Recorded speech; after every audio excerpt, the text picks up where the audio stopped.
Yes. Good morning, everyone. It's already 10:33. Uh, you are in the last day of this online contract class, it's like online contract program, and this is the first session. And in the first session, I'll be dealing with one more important text from the paper 5. Paper 5, that is paper 5, that is on Indian literature in English. I'll be dealing with the text called, what is this?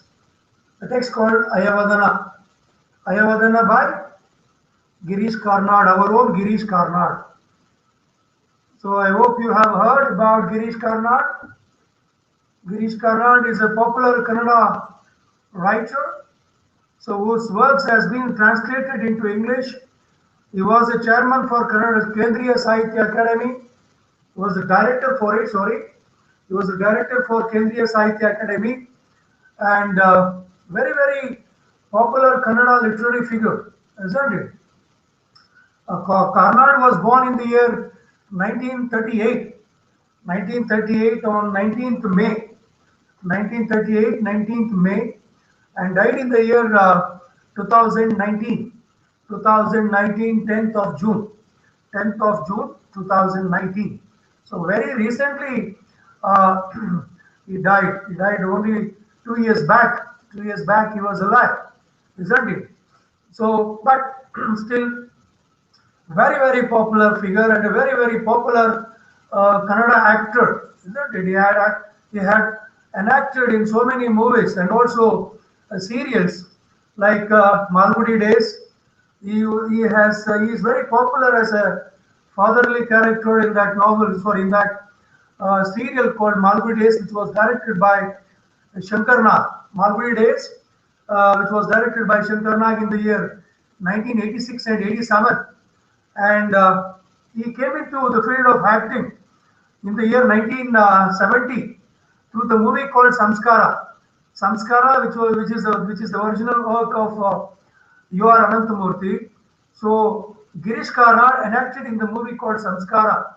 So he also, that means he was a versatile, very versatile being. He was a very versatile character, very versatile personality. You know, his famous works are like Tughlaq.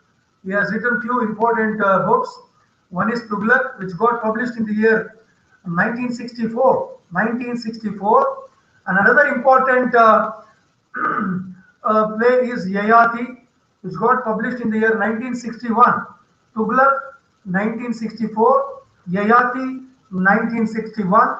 Nagamandala, 1988. So Nagamandala, 1988.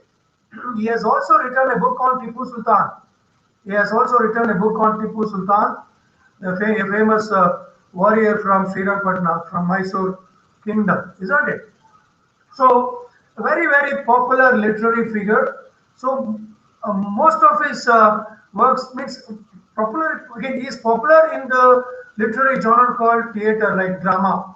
He became popular through theatre. And another interesting factor about Girish Karnad is that he knows how to blend between modernity and tradition. He picks the plot and for the story from the mythologies, and connects those ideas that are discussed in those stories or plots to the present day situation.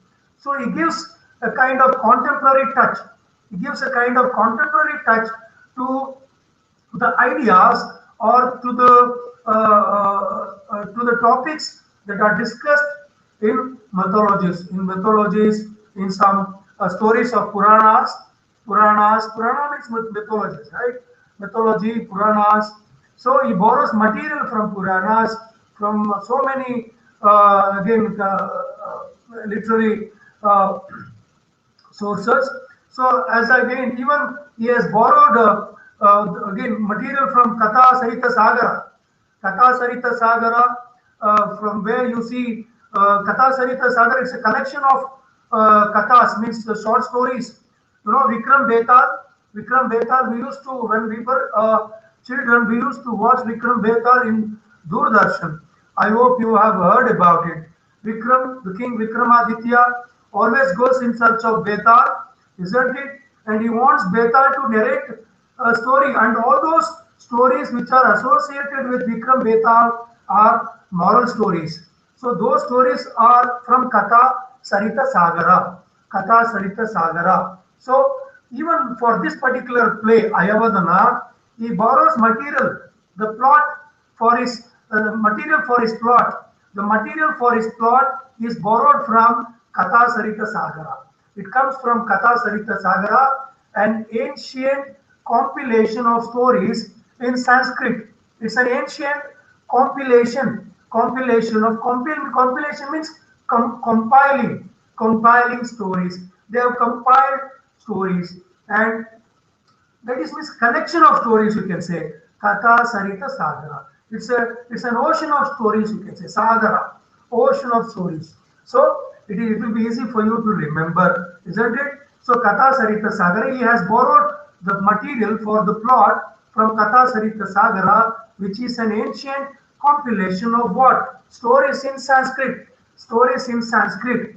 And this particular text, Ayavadana, is based on Thomas Mann's famous work called The Transported Eggs. The Transported Eggs. There was a famous writer called Thomas Mann, very popular literary figure in Western literature. Thomas Mann wrote a novella. It's a novella. Novella is something means novella is a piece of work which is shorter than novel, which is lesser in quantity when it matters the page numbers. The novella will begin. A novella will be the size of like 70 to 80 pages. 80 pages. If a story crosses 120 pages, you can easily call it as novel. Novel. If it is below 120, 100, so you have to call that piece of work as novella. Novella is something which is bigger than a short story and is smaller in size when it comes to novel. When it comes to novel, as I told you, and this particular plot, the story for this particular plot is based on Thomas Mann's The Transported Eggs, which got published in the year 1940. 1940. In fact, in this particular book, in fact, he acknowledges in that note, Girish Karnad acknowledges, like he attributes, he shows some regard. Like he says, in fact, he says, in fact, that I have drawn heavily on Thomas Mann's reworking of the tale in the transported heads, and I'm grateful. And I'm grateful to Mrs. Mann for permission to do so. So he has taken permission from Mrs. Thomas Mann, the wife of Thomas Mann. So probably he might have taken the copyright from Thomas Mann's wife to work on the same theme. By bringing the theme, that particular theme has been used in the Indian context. In the Indian context, isn't it? Like transported eggs. We are in the era of transplantation, where human organs are transplanted, isn't it? Like in our Puranas, Ganesha's head was also transplanted egg. Vigna Vinashaka, Ganesha's head was also transplanted egg, isn't it? So even Ganesha is not perfect in that way. Like physically, is not perfect. So even God like Ganesha is also not perfect. So that is what he says in the very beginning of the play. So Ganesha is also not perfect. Even Ganesha is also incomplete. He is also incomplete. So coming to this particular play, as I told you, he borrows the material from Katha Sarita Sagara. At the same time, the novel again, this particular play is based on the novella which was published in the 1940. The title of the novella is The Transported Heads. The Transported Heads, written by Thomas Mann. So there in that book, Thomas Mann ridicules the mechanical notion of life which differentiates between body and soul. So Thomas Mann ridicules or criticizes criticizes what? The mechanical. Sir, where did we get the Ayavadana? Ayavadana is in paper 5, madam. Salma Banu, it is in paper 5. So see, you are not school-going children, you are all grown-ups. So, like, you should know where which text lies in which particular paper, isn't it? Sir, where did we get Ayavadana? Ayavadana is in paper 5. Got it? So, Thomas Mann's transported X. Mann ridicules the mechanical notion of life, which differentiates between body and soul. So, means there is again, uh, there is this notion about the beauty concept, the beauty pageants. If you visit the beauty pageants like Miss Universe, Miss World, you see normally they choose the girls who are fair, who are means fair, beautiful, with blonde eyes, with blonde hair, blue eyes. Again, a girl with blonde hair and blue eyes, fair skin is always considered as the most beautiful girl in the world. Girl in the world. Normally, the judges, the referees, choose the girls who are fair enough, who have got blue eyes and and blonde hair, isn't it? Very rarely, once in a blue moon, you see a black girl winning the beauty pageant across the world, like Miss World or Miss Universe. So, what I mean to say here is, nobody is perfect. Even if she is a Miss World or a Miss Universe, she might be having some inner problem which is not known to outer world, isn't it? No man, no man or no human being is created with perfection. Is created with perfection. That is what Plato says. Plato, a famous Greek philosopher, says, no man is perfect. No man is perfect. So all of us have got our own individual lacunas, individual weaknesses, right? Lacunas or weaknesses. So in that way, no one is perfect. You might be having physical beauty, you might be intellectually smart, you might be intelligent, you might be smart, but at the same time, physically, you might be weak. At the same time, on the other side, a person who is physically well built, who is strong, who is very, very brave, who is well enough, who can encounter or face any kind of situation, a person who is physically well built may not be intelligent, may not be intelligent. In that way, God at the time of creation, not only God, what I mean to say here is every individual, I don't believe in God, but I don't expect you to not to believe in God. It is your individual notion. So when it comes to probably again, I always felt that Karnad's reading is it's like leftist reading. He has hardly any regard for God and religion. That is what my observation is. Girish Karnad always had leftist leaning, or he was pro-communist.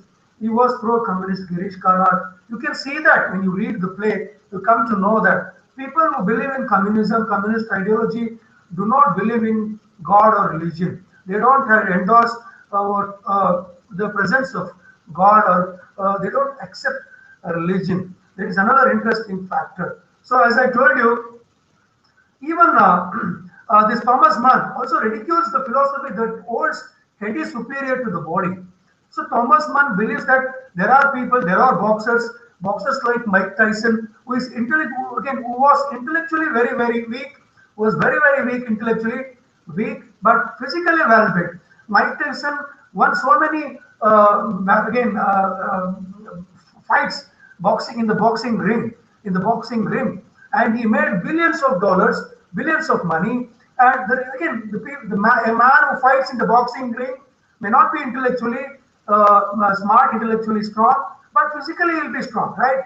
So there is a philosophy that a man who is intelligent, who is brave, again, who is smart enough, who is very, very wise, can rule the world, can do anything, which is wrong. Again, which is wrong. That is what Karnad is trying to prove through this play. At the same time, Karnad's Ayavadana possesses a problem that human identity in a world tangled with relationships. So again, everyone has got individual human identity. We have got our own individual identity, but that individual identity has got again its own problems, right? So no man is perfect, and no man is complete. No man is born complete, right? Now you can see again there is a famous slogan in that advertisement of Raymond suiting and shirting. So there it says Raymond means what? If so, whomsoever wears Raymond suiting means he is a complete man. So I don't like if you wear Raymond's means you are a complete man. So feeling a kind of wrong again public opinion through that advertisement, right? If you want to file a case, you can file in the case in the Supreme Court stating that tried means whenever I wore Raymond suit, I didn't feel I'm a complete man, right? So you can go against the slogan of the Raymond's company, of that Raymond's company. What I mean to say here is no man is man, sorry, no man is just complete man, Raymond's. No man is born again complete. So that is what is Karnad, that is what Karnad is trying to prove. Karnad's Hayavadana possesses a problem that a human identity in a world tangled with relationships. So we have got our own individual identity, but we cannot prove ourselves, we cannot liberate ourselves to prove our self-identity from the entangled relationships.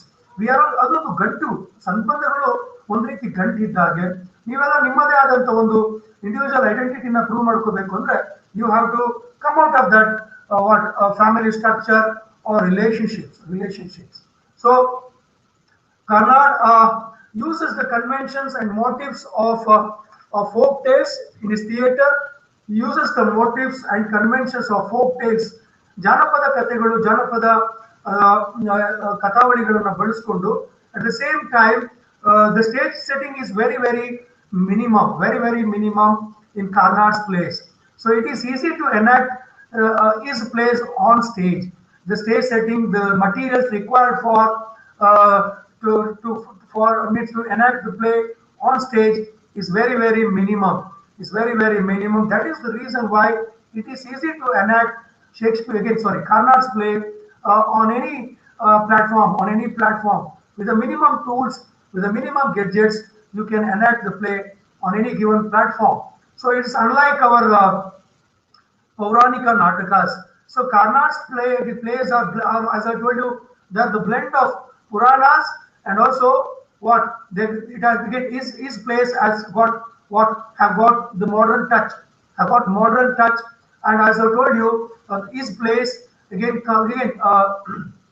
speaks about contemporary issues by adopting the themes from Puranas, the stories from Puranas. He wants to give a message to the contemporary society. So if you feel that you are Mr. Perfect and you are above all, you are living in a fool's paradise. So you should always think that, you should always keep one thing in mind, that you are born imperfect. You are all born imperfect. Even me, myself, even I have got my own imperfections, like my own weaknesses, right? So in that way, nobody has the right to say that he or she is born perfect, isn't it? So his play's plot revolves around the world by incompleteness in individuals, indifferent goals. Dolls speak, children cannot. A world unsympathetic to the desire and frustration, joys and sorrows of human beings. So it has got something to do with the Western literature. Karnad lived in that era, 40s, 50s, 60s. They had the influence of the Western literature. By that time, a poem like Wasteland was always available. It was there in the literary world. Wasteland, the poem called The Wasteland by T.S. Eliot was already there available, and people had read again such great books, such poems. Okay, which speaks about the nothingness or the barrenness of life, which was again which again had an influence on other literatures, including Kannada literature. So Karnad's literature belongs to Navya Kavya. Navya Kavya, Navya means Adunika, modern, okay, Navya Kavya. So his literature belongs to the category called, it comes under the category or umbrella called Navya Kavya, Navya Kavya. That's another important factor. You can include all these details in the introduction. It is 11:54, sorry, 10:54. I got another 36 minutes, but the classes commence late, isn't it? The class commenced late. It was like 10:34. Again, I take another 4 minutes for the delay which I lost. 4 minutes I have already lost, isn't it? So in that way, he speaks about a word, again, a word which is incomplete, incomplete in indifferent goals. People have got different goals, indifferent goals, indifferent, indifferent, even goals, and also gods are also indifferent. Gods are also lethargic, they are careless, they don't bother about their bhaktas, gods are also indifferent. Dolls speak, dolls speak, children remain silent, children remain silent. A word unsympathetic towards the desire and frustrations, towards desire, human desire and frustration. So the word which is unsympathetic towards human desire and frustration. Word is unsympathetic. So if somebody dies, nobody cares. If you have a particular ambition to achieve something in life, nobody helps you, isn't it? We are living in a world which is totally numb, senseless. There is a lack of what emotions, feelings among the mass. If somebody has died in an accident in a city like bustling city like Bangalore, nobody cares. All are busy moving to office. Some people are moving to do their business. Nobody cares who is dead, who has fallen there due to again an accident. Nobody bothers about that. That is what he means. That nobody cares about your joys, your sorrows, your frustrations, your desires. Nobody bothers about it. And at the same time, what is real is the only tremendous, absurd energy of the horse and its rider who move around the stage symbolizing the powerful but monotonous rhythm of life. Now that is, I speak about that when I come to the play. So Karnad's works as the tone and expression of great drama. That's another important factor. His works has got the tone and expression of great drama. He's an outstanding writer. He has the outstanding ability. He has the outstanding ability and the power to transform any situation into an aesthetic experience. He has got that. He has got that outstanding ability as a writer, ability and power to transform any situation into an aesthetic experience. Aesthetic means what? What do you mean by aesthetic experience? Aesthetic means something which you admire, something beautiful which you normally admire. Admiring something beautiful, right? Aesthetic sense, the beauty conscious, the admiring the beauty. Okay, that is what you mean by aesthetic sense. So he has an outstanding ability and the power to transform any common situation, any normal situation into an aesthetic experience, like John Keats. Like John Keats in that poem, Ode to a Nightingale, it's a common experience for you and me. Okay, the melodious song of the nightingale is a common experience, but Keats is able to take you into a different world. So he is able to give you that aesthetic experience through that poem, Ode to a Nightingale, right? So in that way, Karnad is like that. So he is like that. It's not to give an aesthetic experience to any common or normal situation So at the same time, so coming to this particular play, I don't want to waste the time. I have already wasted enough of time giving you the introduction. I speak about the themes and other important factors in the last few minutes of the play. So the entire play it deals with only with the two hacks. Okay, he has scribbled the entire play into two hacks, just into two hacks. Unlike Shakespearean plays, which has got five hacks. Like the structure of the play is in five acts, whereas this play again, like modern day dramatists, Karnad adopts this technique. There are one act plays also. There are one act plays in your syllabus which you can go through. One act plays, a play like Riders to the Sea. You know? It's a one act play, isn't it? So there are plays which are in one act. This particular play that Hayavadana, it's titled as Hayavadana, it's two acts play. Okay, so it has got two acts. So coming to this particular play, as I told you, why it is titled as Hayavadana. Hayavadana is it's a character. It's a story about a man who is born out of a woman, like who falls in love with a horse. Okay, so who falls in love with a horse. So that particular horse, yeah, again, that horse was again is a heavenly figure in the story. Is a heavenly figure. So, but still, when the heavenly figure regains its natural what stature, she is not ready to accept that heavenly figure, heavenly personality. She says, in fact, she has fallen in love with the horse. She has fallen in love with the horse. At that time, she was already pregnant. She was already pregnant, and she begets a child, which is born like a horse with a human body and horse head. The human body and horse head. So again, Ayavadana symbolizes what? It's symbolic. It signifies what? The incompleteness, or this again incompleteness or imperfection.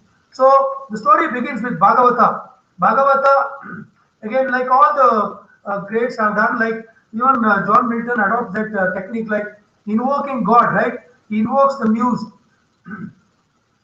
He invokes muse. Ayavadana meaning Kada means horse. So he invokes muse, right? In Paradise Lost, he invokes that muse. The muse means god of poetry, goddess of poetry. In the same way, here he starts the play with the play with worshipping Ganesha, Lord Vignesha. Okay. Oh, elephant-headed Aramba. Okay, you have Bhagavata. Bhagavata is like Bhagavata normally means the follower of Vishnu, the follower of Vishnu. But Bhagavata in this play plays the role of Sutradhara, plays the role of Sutradhara, one who controls the play. Bhagavata here is the Bhagavata again is very popular in Karavalis, isn't it? In South Kerala, North Kerala, Bhagavatas are the ones who control the entire play, like Yakshaganas.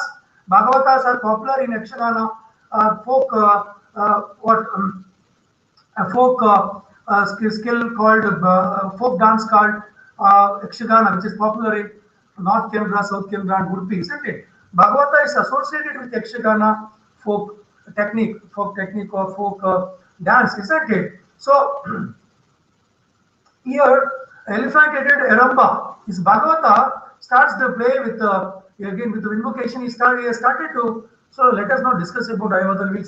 We'll come to that later. So I have not come to Kapil. So Kapil or Padmini or Devata, please have patience. Huh? Please have patience. When we move further into the play, we'll discuss about that. So Bhagavata again invokes again Ganapati. He starts worshipping Ganesha, O elephant-headed Aramba, whose flag is victory. Whose flag is victory, Vigna Vinashaka, isn't it? Victory, elephant-headed Aramba, whose flag is victory, and who shines like 1,000 suns, who shines like 1,000 suns, O husband of Riddhi and Siddhi, seated on a mouse and decorated with a snake, O single-tusked destroyer of incompleteness, O single-tusked destroyer of incompleteness. So he is calling Ganesha as a single-tusked, okay, a single-tusked, ಒಂದೇ ಒಂದು ದಂತ ಇರುತ್ತಲ್ವ ಗಣೇಶನಿಗೆ, so ಆನೆ ದಂತ ಒಂದೇ ಇರುತ್ತೆ.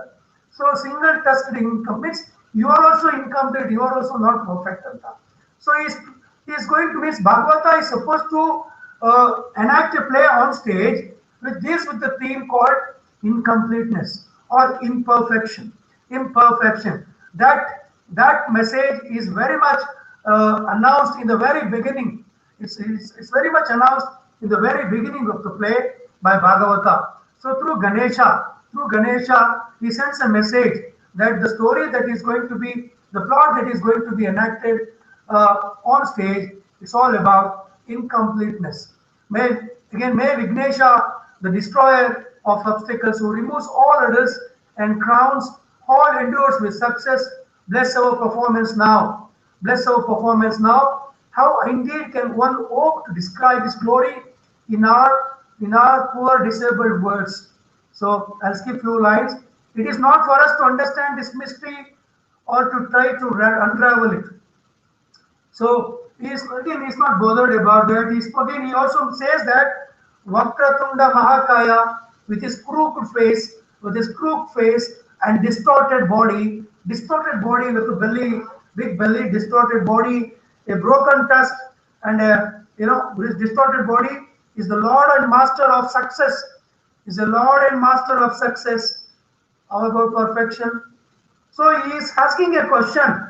He is posing a question that through Ganesha, that how can fathom, how can one fathom the mystery that this Vakratunda Mahakaya with his crooked face and distorted body is the master of success and perfection.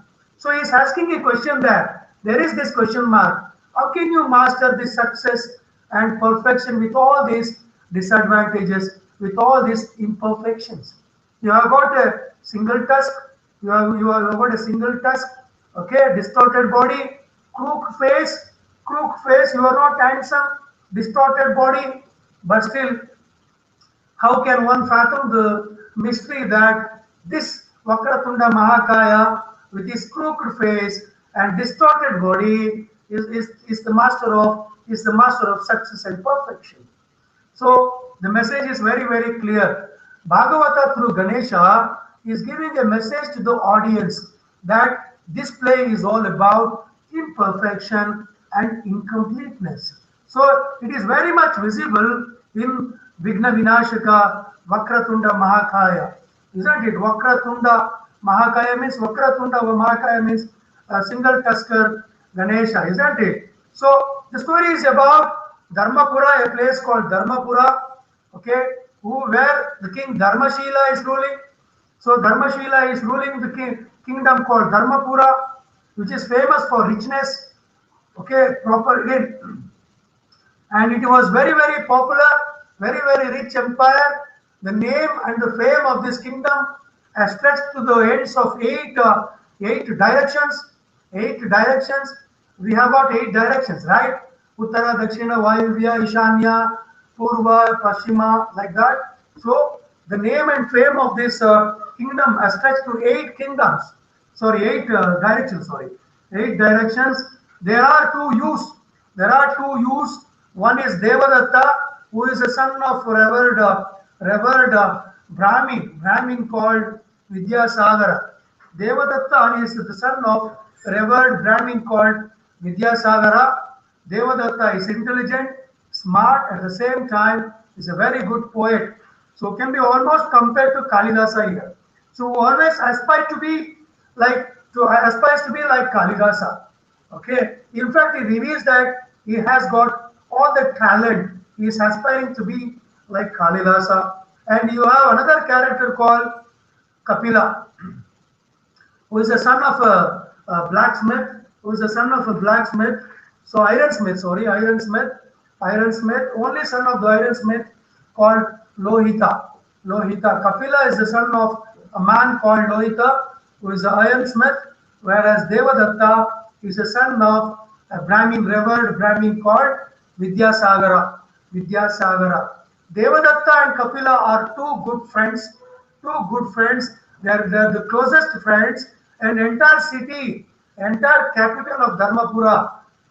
The people are talking about these two closest friends. People are jealous about their bondage, their friendship, and they are popular because of their friendship. Kapila is known for his valor, for his strength, okay, for his physical energy, whereas Devadatta On the other side, he is intelligent.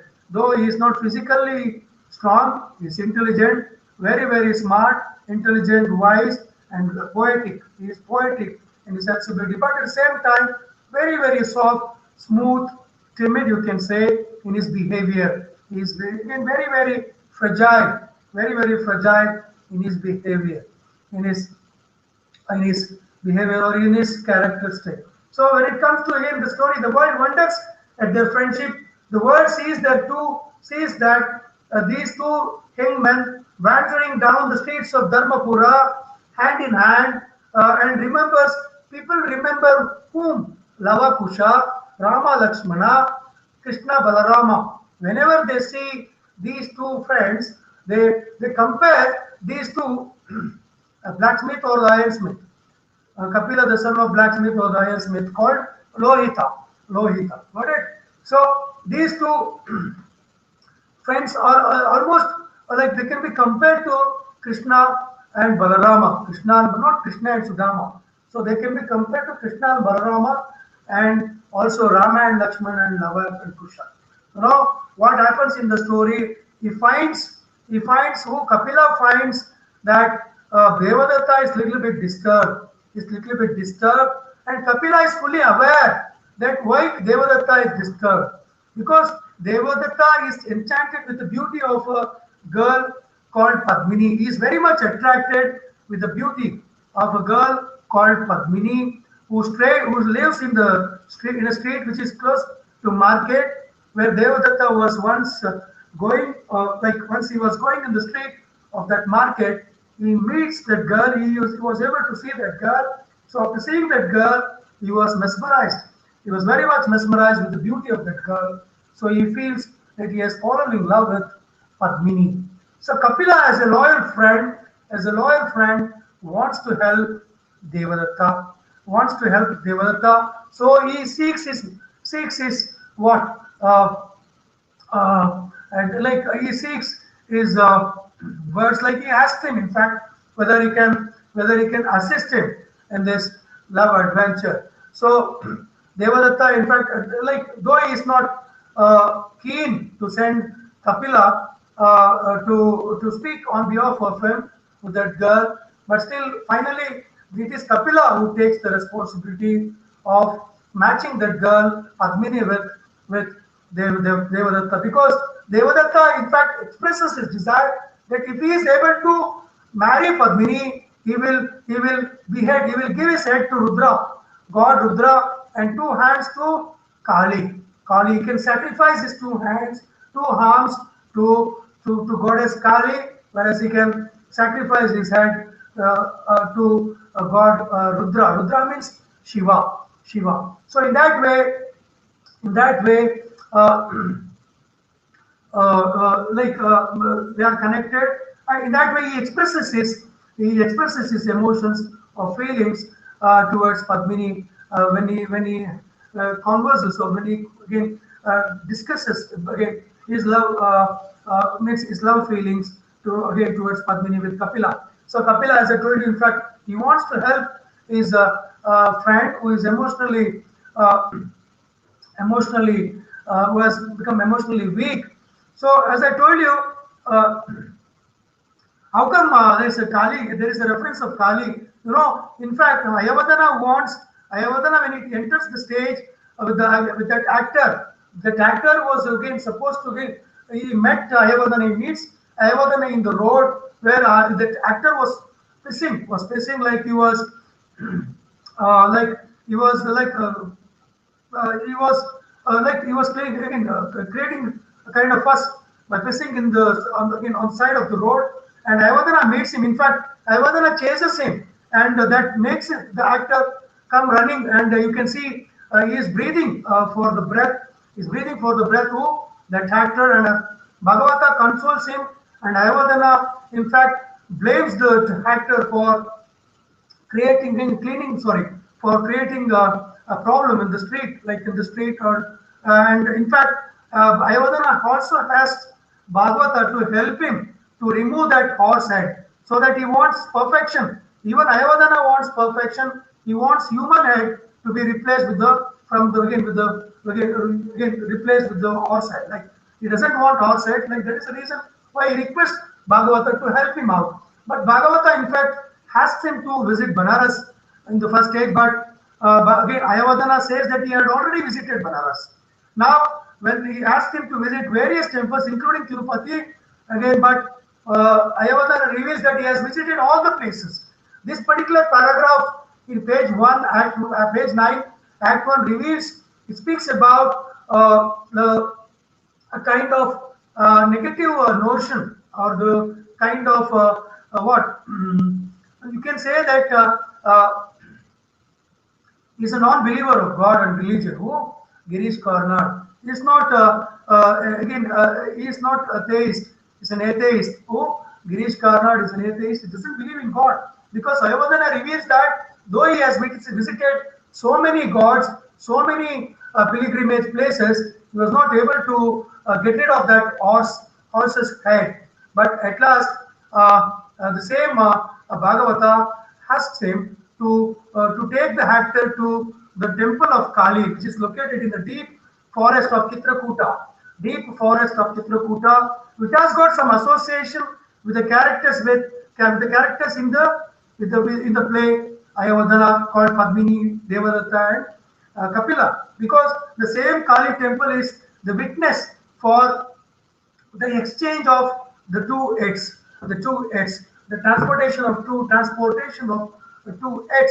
You know, the same Kali temple is the witness, bear witness, which is located in the forest of Chitrakuta. So Ayavadana was asked by Bhagavata to go there to get rid of that again Orset, because he feels that Bhagavata feels that whatever that you wish for or seek for from the goddess Kali, so your request and your wish will be fulfilled with the blessings of Kali. So you can certainly depend on the goddess Kali, which is located in the forest of Chitrakuta. So people are scared about the goddess Kali, because all the again requests or all the wishes of the people are fulfilled by goddess Kali. That is the reason why people of late have avoided going to goddess Kali's temple, which is located in Chitrakuta. There is a connection, because it's referring to the same Kali temple, Kali,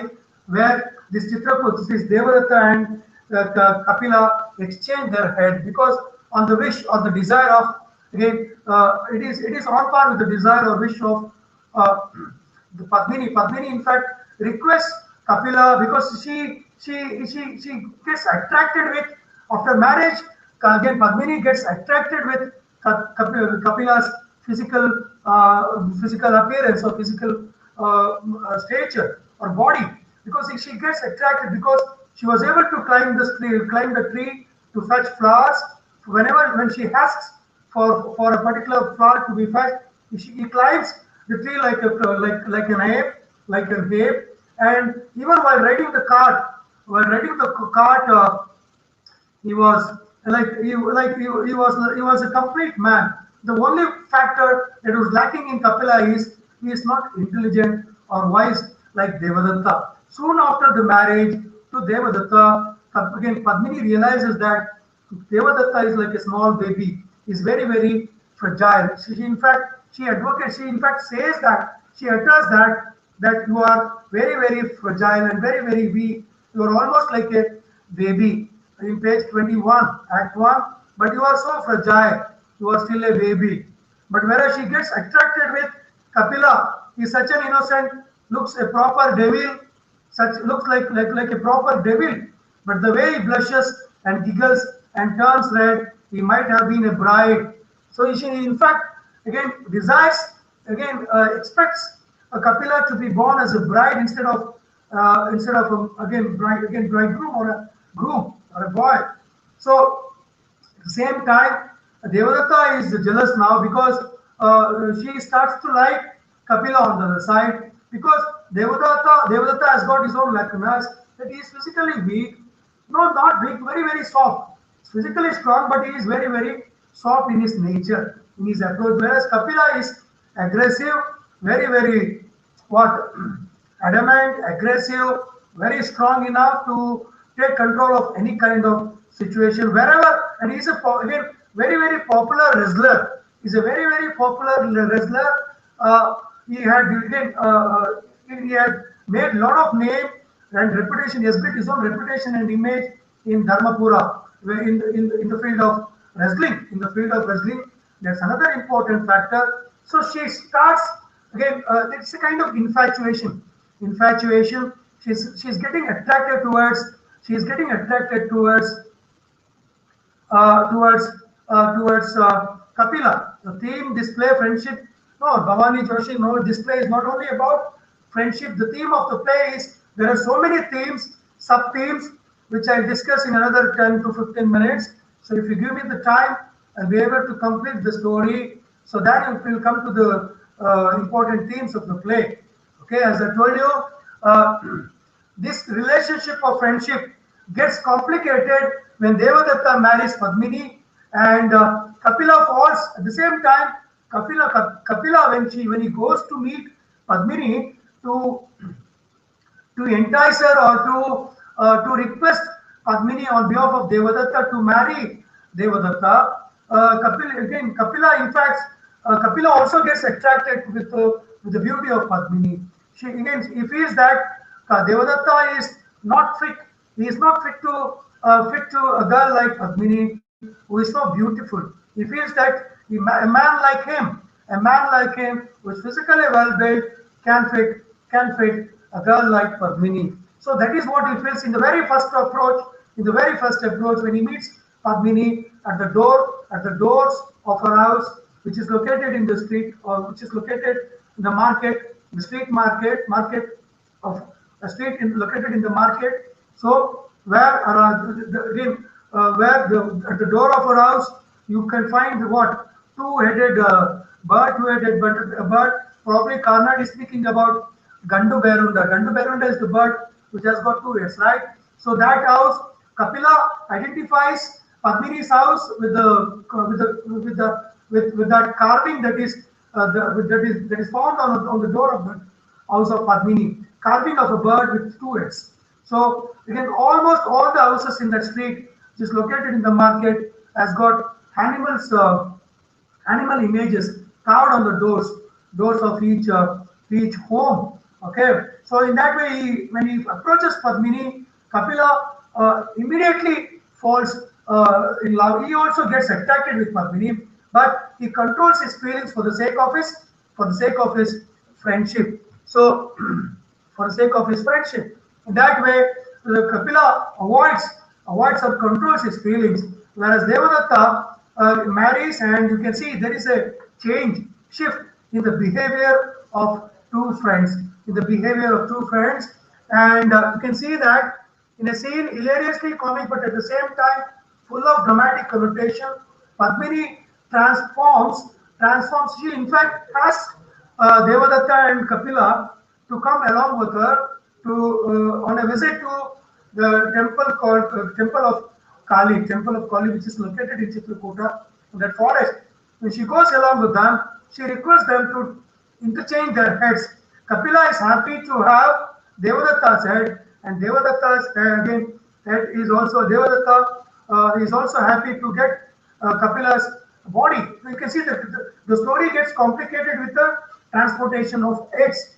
In a scene hilariously comic, it is hilarious at the same time comic, but at the same time full of dramatic connotation. Padmini transforms. She asks them to cut their heads.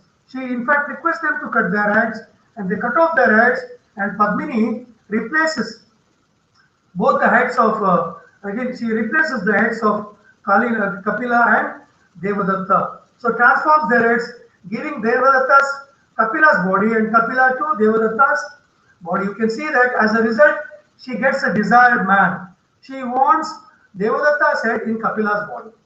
Devadatta's head in Kapila's body. She feels that with Devadatta's physique and Kapila's intelligence or brain, she can get a perfect man. So, which is like, she in fact asks pleads Kali to assist her, to help her. Okay, in this wish or request. So Kali in fact helps her in replacing the human heads. Now, Einstein at one particular instant, this made me to recall a particular incident in the life of Einstein. Einstein was attending a party where he was able to meet a Bollywood actress. She was too beautiful and she was too elegant, very beautiful, slim, very fair. That particular Bollywood actress gives a proposal to Einstein. She in fact proposes him to marry her because means she has got a specific plan, specific what opinion that she feels that if she marries Einstein, she may get a baby which is intelligent like Einstein and beautiful like herself. Like in a way, like it should be a combination of Einstein's brain and the beauty or the perfection or the beauty of that lady. So Einstein in that conversation gives a suitable reply, a proper reply. In fact, he says, "What if that girl or the baby gets your brain and my physical beauty, my physical appearance?" So in that way, like that Bollywood actress, not Bollywood, sorry, Hollywood actress, she feels dejected. But Einstein was very much true, very much true. He was very much aware that so whatever that you desire for, like if you desire for a complete boy or complete uh, means whatever that you desire for the completeness of the perfection, it cannot be attained. So, like Rashmi said, yes, Rashmi, I agree with what you said in your comment, what you have said in the comment, unattainable human aspiration for completeness. That is the theme of this, that is the crux of this play. So, what happens there? As a result, she gets a desired man. The result is what? Is a confusion of identities. It's a confusion of identities that reveals the ambiguous nature of human personality. So, if she finds there are two people who are standing in front of her, one is having Devadatta's head, Kapila is having Kapila's body is having Devadatta's head, and Devadatta's body is having Kapila's head. So who is who now? So is it so whom to like she has to go along she has to be very means at the same time she has to be very smart here because Kapila's brain in Devadatta's body and Devadatta's brain in Kapila's body may not make a complete man, isn't it? Because it all depends on the way you think. Devadatta's brain may lack courage or courageousness or the courageous spirit which Kapila's brain or Kapila's head, in fact, again used to have, right? Isn't it? In that way, the completeness is unattainable. The perfection, when it comes to completeness or the perfection, that the human aspiration to achieve the completeness or perfection is unattainable. So the result is confusion of identities that reveals the ambiguous nature of human personality. So human personality, yes, arranged beauty kills the beast, yes, beauty kills the friendship. Yes, of course, I agree with that. So Devadatta stops reading text. So Devadatta in Kapila's body stops reading text while Kapila is haunted by the memories of Devadatta's body. So Devadatta's body had a kind of physical relationship already with Padmini, isn't it? Kapila's head in Devadatta's body aspires or wishes to what? There is a physical craving, physical urge or craving for what? Sexual to fulfill sexual desires, which Devadatta's body had already fulfilled, isn't it? So while Kapila is haunted by the memories of Devadatta's body. So Padmini, after the exchanges of aids, had felt that she had the best of both them, gets slowly disappointed. Of the three, only she has the capacity to experience. She cannot control the circumstances in which she is placed. Only she is the one who can experience both Kapila and Devadatta, isn't it? So she is the character out of the three has got that ability or what boon to again experience both Devadatta and Kapila. The baffling story ends with the sword fight, after which both the friends die. Padmini sacrifices herself through the sati system. Through the sati system. Both the friends, again, they quarrel with each other and they kill each other with the swords. Okay, and by looking at this horrific sight, so she could not control. She cannot control.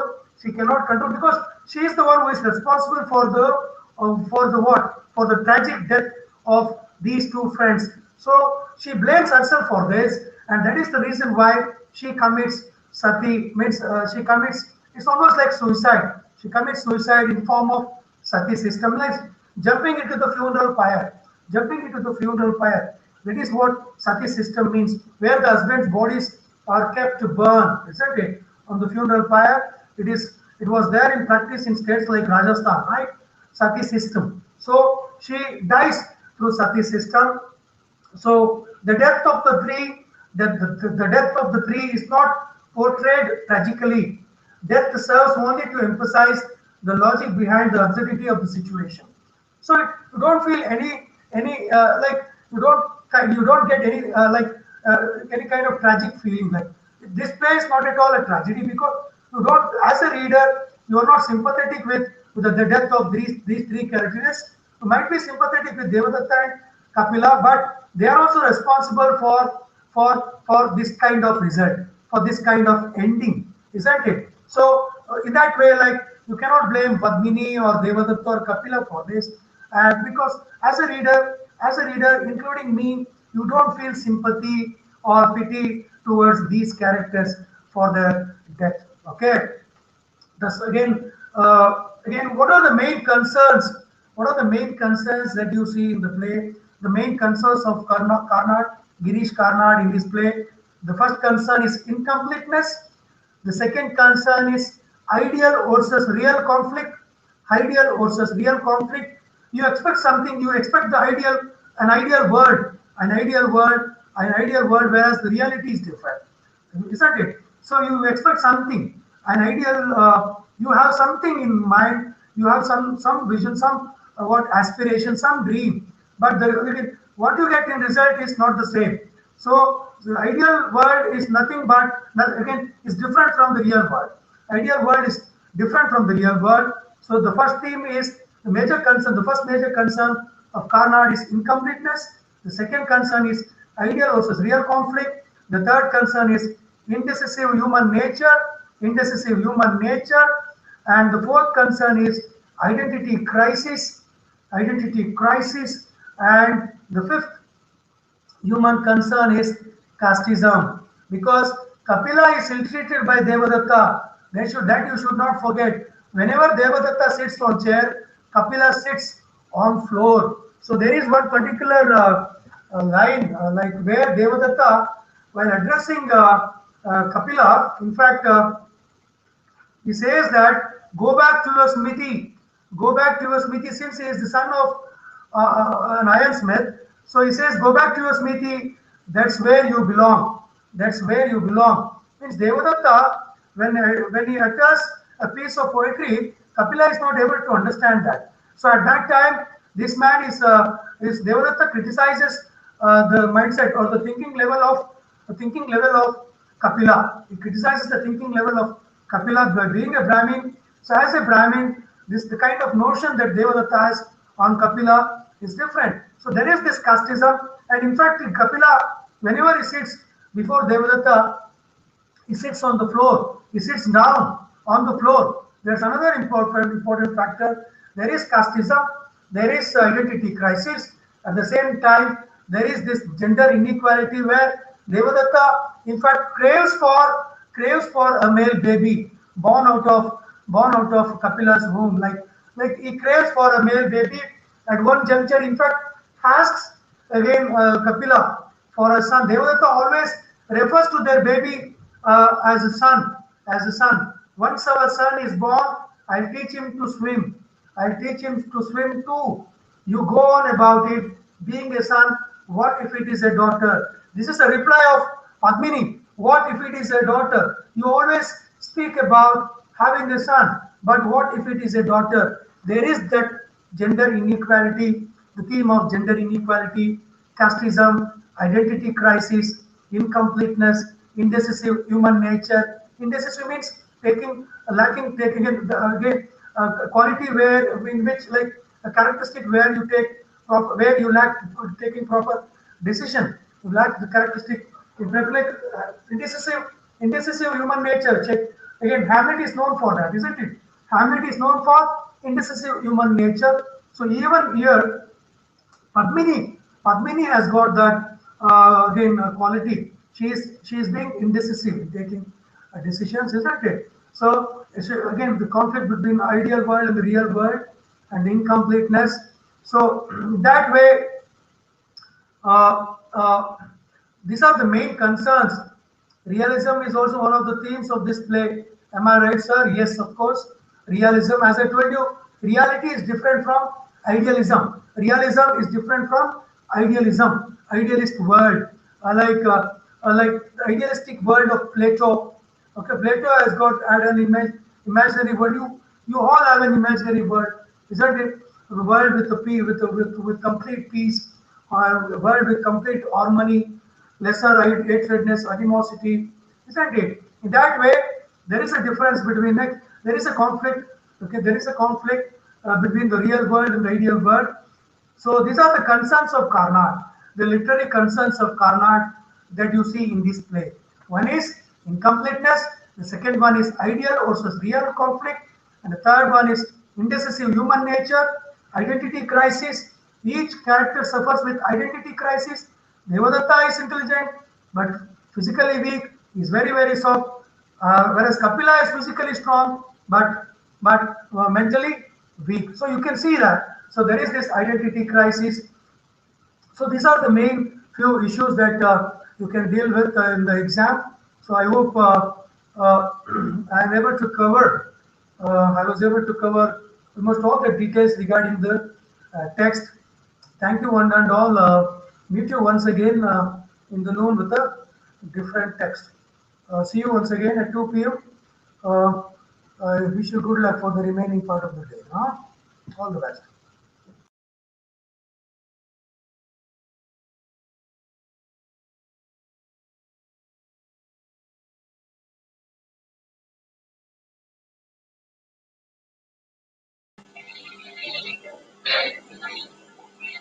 Good morning, everyone.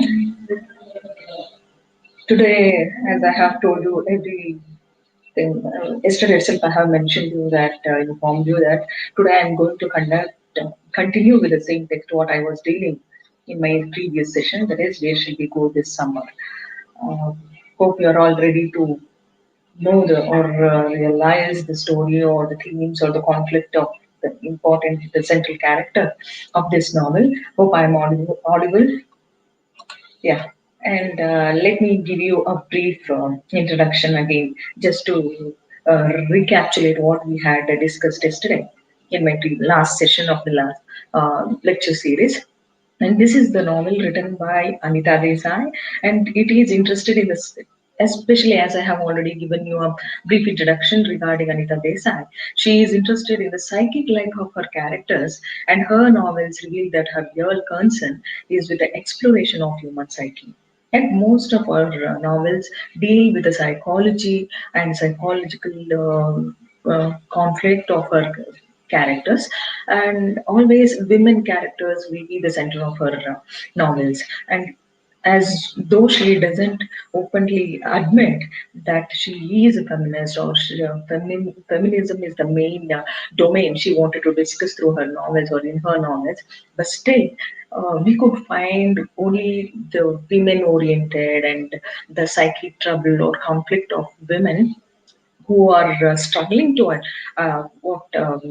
achieve their identity, find their identity, and where they belong to. Or this is the feminism world, what we can able to see in her novel, world of her novels, fiction, or what we can say the fictional world of Anita Desai. And let us move on to the story, because yesterday I had already given you an introduction regarding the Indian literary scenario when she started writing novels, and even where does this novel stand for, and what for, and what are the important things. And as the novel, which presents an incompatible marital relationship between Raman and Sita, and these are the two important characters you should remember. Okay, and unlike Jane Austen or Dickens, Anita Desai, she just portrays a way, she concentrates or she centers her novels only with limited number of characters. Got it? And Raman and Sita are the major characters or the central characters of her novel. What is the novel we are talking about today? Where shall we go this summer?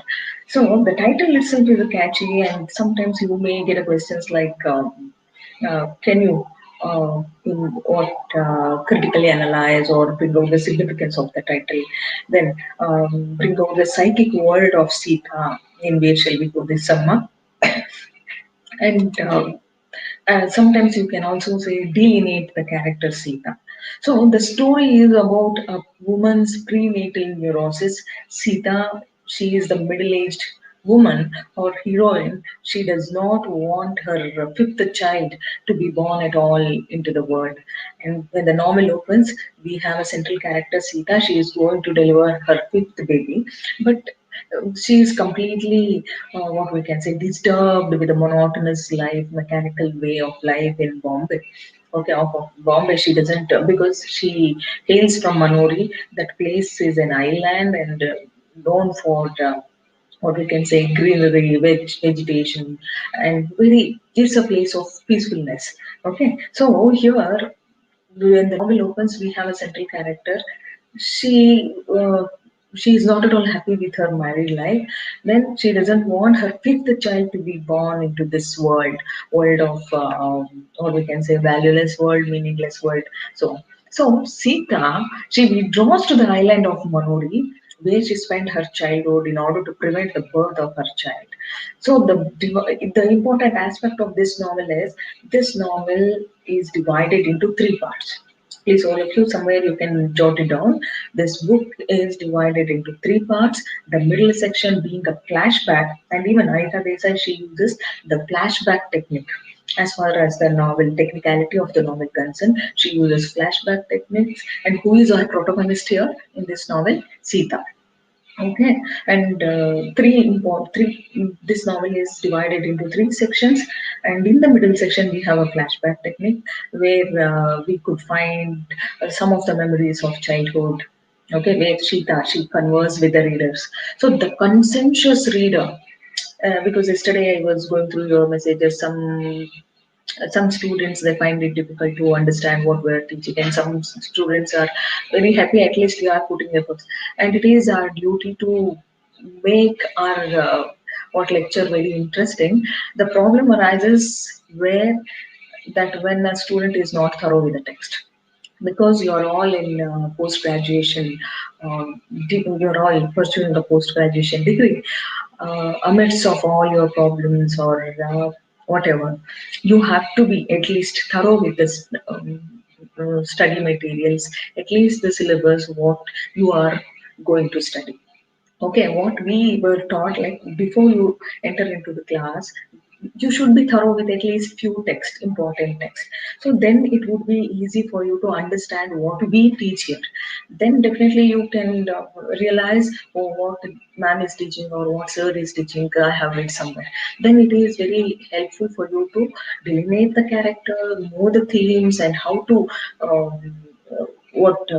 answer your questions in your examination. Okay, let me come back to the novel. As I am talking about the technicality of the novel, this is this novel can be considered as a psychological novel, and this novel can be considered as the novel of a domestic novel because it deals with the domestic life of Sita and Rama. Got it? So Only if you're a serious reader or student, then definitely you can have a picture of Sita, the child sitting on the dais where her father made pre-independence speeches playing on the sand with her brother Jeevan in Mann. And especially in the middle part of the novel or middle section of the novel, as I have told you that she recalls her childhood and she recalls her how brother Jeevan, uh, with whom she has a good rapport. So surrounded by her father, who was very strict, tough taskmaster, and he projected him as a Gandhian a disciple in that village called Manori. Okay, not Masuri, Manori. So these are the important things or descriptions about an island we have in the middle section. So even we have some details about her father only in the middle section of the novel, where she recalls her childhood and her even youth and everything. So her father, he dies, and her brother and sister disperse to lives, which the island seem to have held in abeyance. So Sita, she herself is rescued from the island by the man she later marries. Whom does she marry? Raman. Okay. But the escape cannot be repeated. Right? Can we expect the same thing to be happen in our life again and again? No. Life is inevitable. We can have some unexpected things in our life. It keeps happening. So, and in childhood, Idil had become flawed by Sita's disillusionment with her father, and she didn't have a good rapport with her father because I told you that her father was a busy politician. Okay, and at the same time he is very strict man. So though she likes him, though she loves to talk to him, but it was not at all possible for her. So the story ends when Sita is rescued once again from the island by her husband Rama. So he has booked a room. Hope you're all listening to my lecture. If at all I am mm, fast, you can ask me what you have missed out at the end of my lecture, and even you can drop me messages. Yeah. Hope you're all following me. Yeah. Then it is very difficult to locate where the inadequacy lies. And Sita is, though she is, in the beginning, she was not at all happy with her marital life, but still she gets back to, she wanted to go back with her husband to Bombay. And Sita is reconciled to a return to her life in Bombay, and after a significant non-encounter on the beach with her husband. And though she wanted to get back to her homeland, Manori. But after looking into the changes, the drastic changes which took over, I think in the span of 20 years, so she doesn't. She didn't even expect in her dream that these are the changes which had occurred in her place. So in her homeland. So at the end, we could see that the what we can say is some kind of the reconciliation in Sita, the central character. So she can only remember one moment in their life together when she was happy, and this too relates to a memory of strangers. So it is very difficult to locate where the inadequacy lies. So the novel, which is frequently overwritten, and the purple, especially the thing or the conflict being by no means limited to the subject. And it's very important or significant aspect of the novel that somewhere we feel very difficult to understand the character. So the reader, especially, he is naturally asked to sympathize with the character Sita's predicament, because as I told you that here we have uh, predicament of a modern man in a modern world. Okay, modern man means even a human being for that sake. Okay, but here Sita, through Sita, we are understanding what is her turmoil and her psychic life or conflict inside her. So, but this is very difficult as she seems to have been peculiarly inept at giving her own life in any direction. She was in a dilemma: what to take, where to go, and what stand should I take, like that.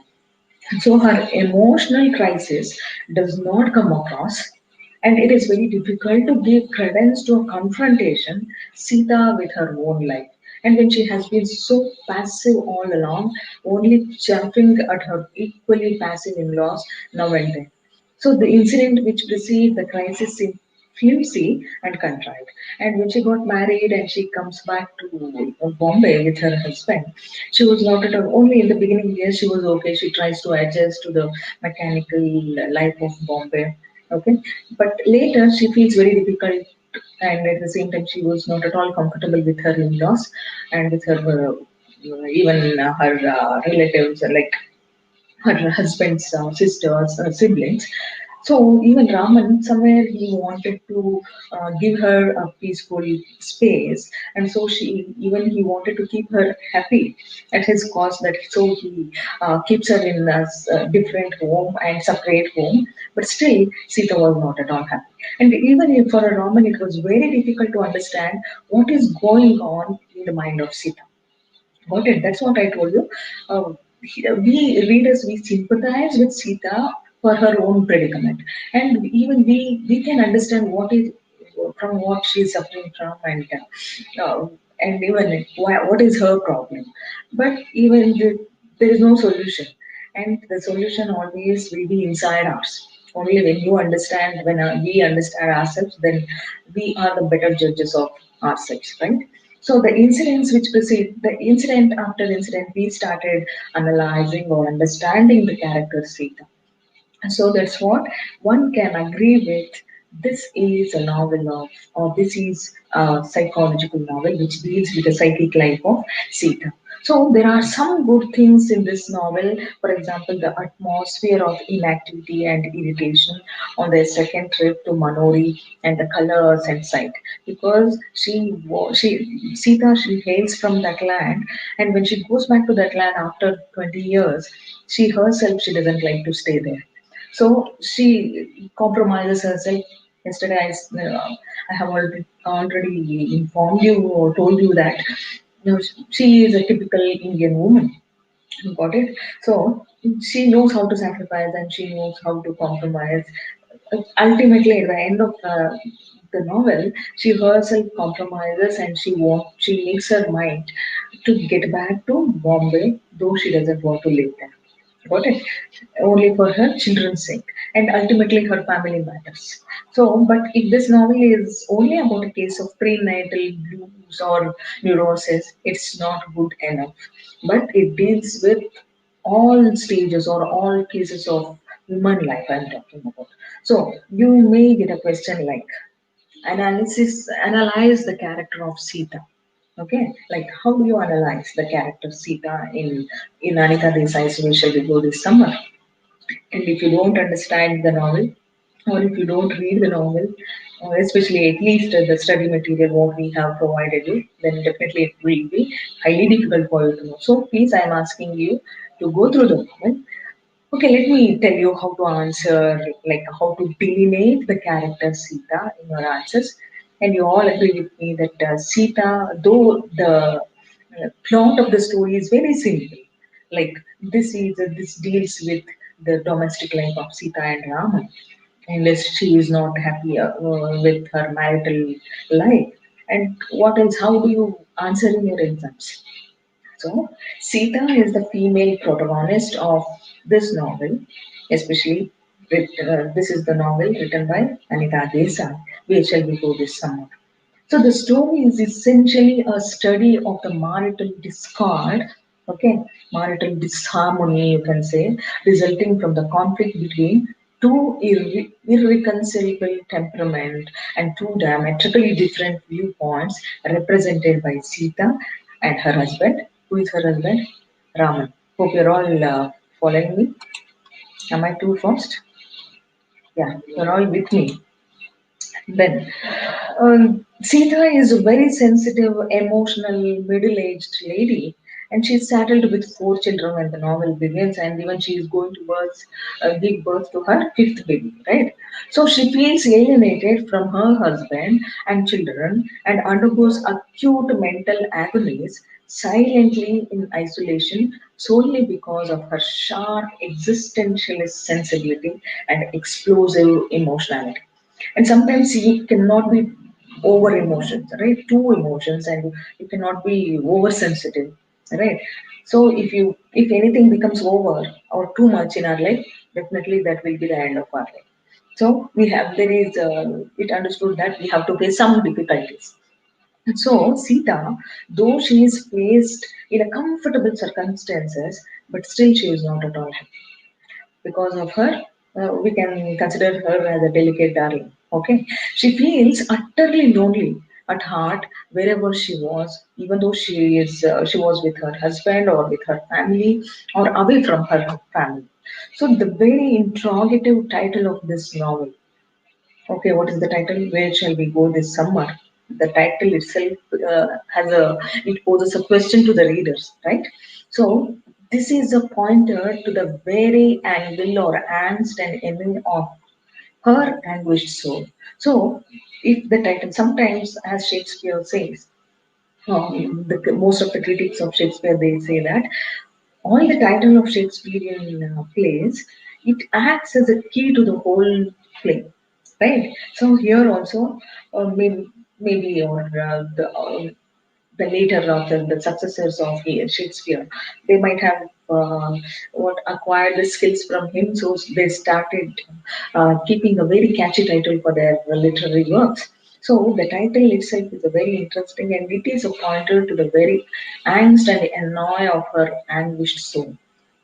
So Sita, she is a highly introverted character. Okay, what do you mean by introvert? You know, no?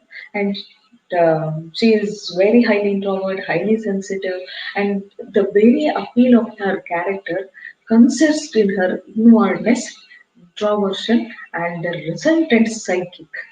Okay, psychic vibration. So disgusted with the sweaty hustle or monotonous life or bustle of humdrum life of Bombay, and tortured by the paranoid fear of her fifth undesired pregnancy.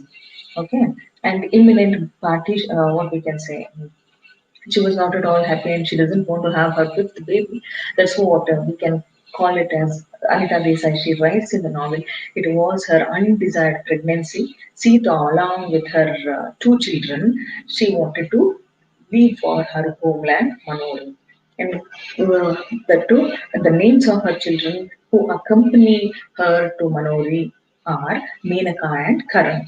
Okay, leaves behind her husband in despair, and she runs away from Bombay and she goes to Manori to achieve the miracle of not giving birth to her child at all in Bombay.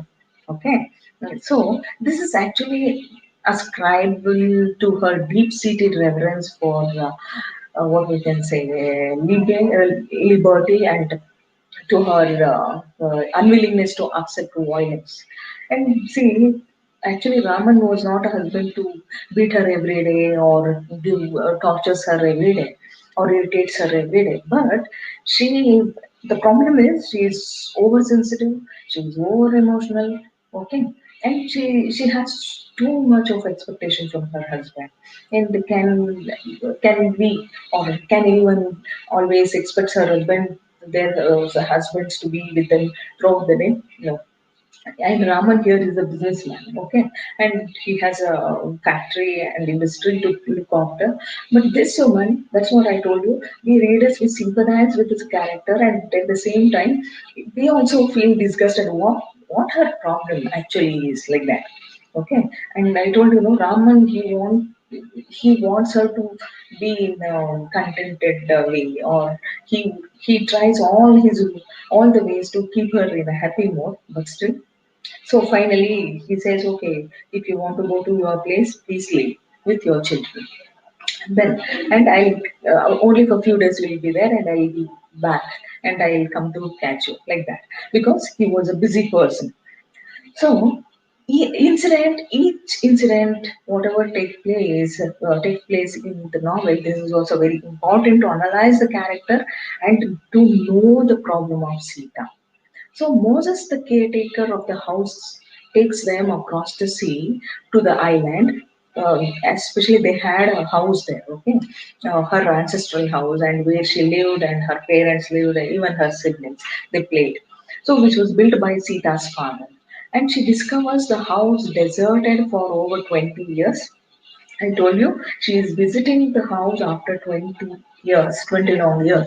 So she feels highly disappointed to find her father's house in a sorry state, a very dismantled state. Got it? So Sita's alienation from her husband, because she just want to go away from her family life, in search of some peace or identity or peaceful atmosphere. So her alienation from her husband is inherent, which is inherent in her relationship with her mysterious father. I told you why mysterious father, because it was very difficult for Sita to understand whether her father was a good man or a bad man. Because one particular incident where she happens to witness that her father, she thinks that her father was bullying the innocent farmers of that island, and she projects himself like he is a very what I told you, Gandhian. He's an ardent follower of Gandhi, and he's a man of simplicity like that. But actually, when in one particular incident, when she was playing with her brother in a hide and seek game, she goes to the attic of her house to hide herself, and there she happens to find um, a trunk filled with the jewels, diamonds, and precious stones. Then she realizes how do my father get all these things, and how does anyone can get so much of wealth in the attic, in an attic of their house. Okay, so from then on, she was in a dilemma, or she may be in a dichotomy to understand whether she is a bad man or a good man. But still, a father is a father, right? So temperamentally, they are poles apart. So this temperamental schism, what we can say here, between them is in fact nowhere more effectively communicated than in the little scene where they talk about the stranger they encountered on their way back from Ajanta and Ellora. See, in the beginning, especially in her childhood, she wanted to be in a inner circle of her father, and she always wants to be in closer connection with her father, which was not able to achieve. And even when she got married to Raman, even she wanted to have a same kind of rapport with her husband, even it was very difficult to have. Maybe this was the problem she was suffering from, and she is in search of true love, and she is in search of true affection, right? So, even especially one incident where both Sita and Raman, they wish to take a journey to Ajanta and Ellora, and on the way, on their way to Ajanta, they encountered on their way back from Ajanta that a stranger. And for Raman, he is somewhat like a stranger, and he doesn't have a braveness, and he doesn't have a patience to listen to someone. But for her, for Sita, he seemed to be so brave. Okay, he was a foreigner. And she blurted when Raman asked her why she had once more brought up the subject of high height foreigner. And months later, brave. And just I wanted to tell you some important lines from the novel. In this particular incident, Sita says that he was a brave and he seemed so brave. And Raman was quietly amused by hearing to this, and he says that he was a fool and he didn't even know which side of the road to wait on. So perhaps that was only innocent Sita. Again, she supports the foreigner. Well, for Raman, he seems a fool, but for Sita, he seems so brave and he is so innocent. So Sita faltered again, and she says that maybe it made him seem more brave, not knowing anything, but going on nevertheless.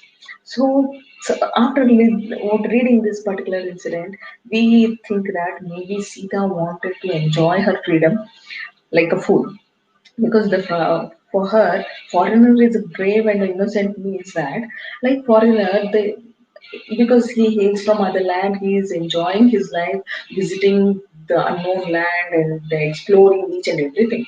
So maybe even Sita is in search of liberty, or she is in search of what we can say her own identity. not to be identified with her father or with her husbands or with her children, right? That's what this novel is also discusses about the identity crisis of a woman. Okay, then Sita's unconscious recognition of the irrationality of the stranger, the to a foreigner, is illustrative of her own longing for a life of primitive reality, as well as her alienation from her husband.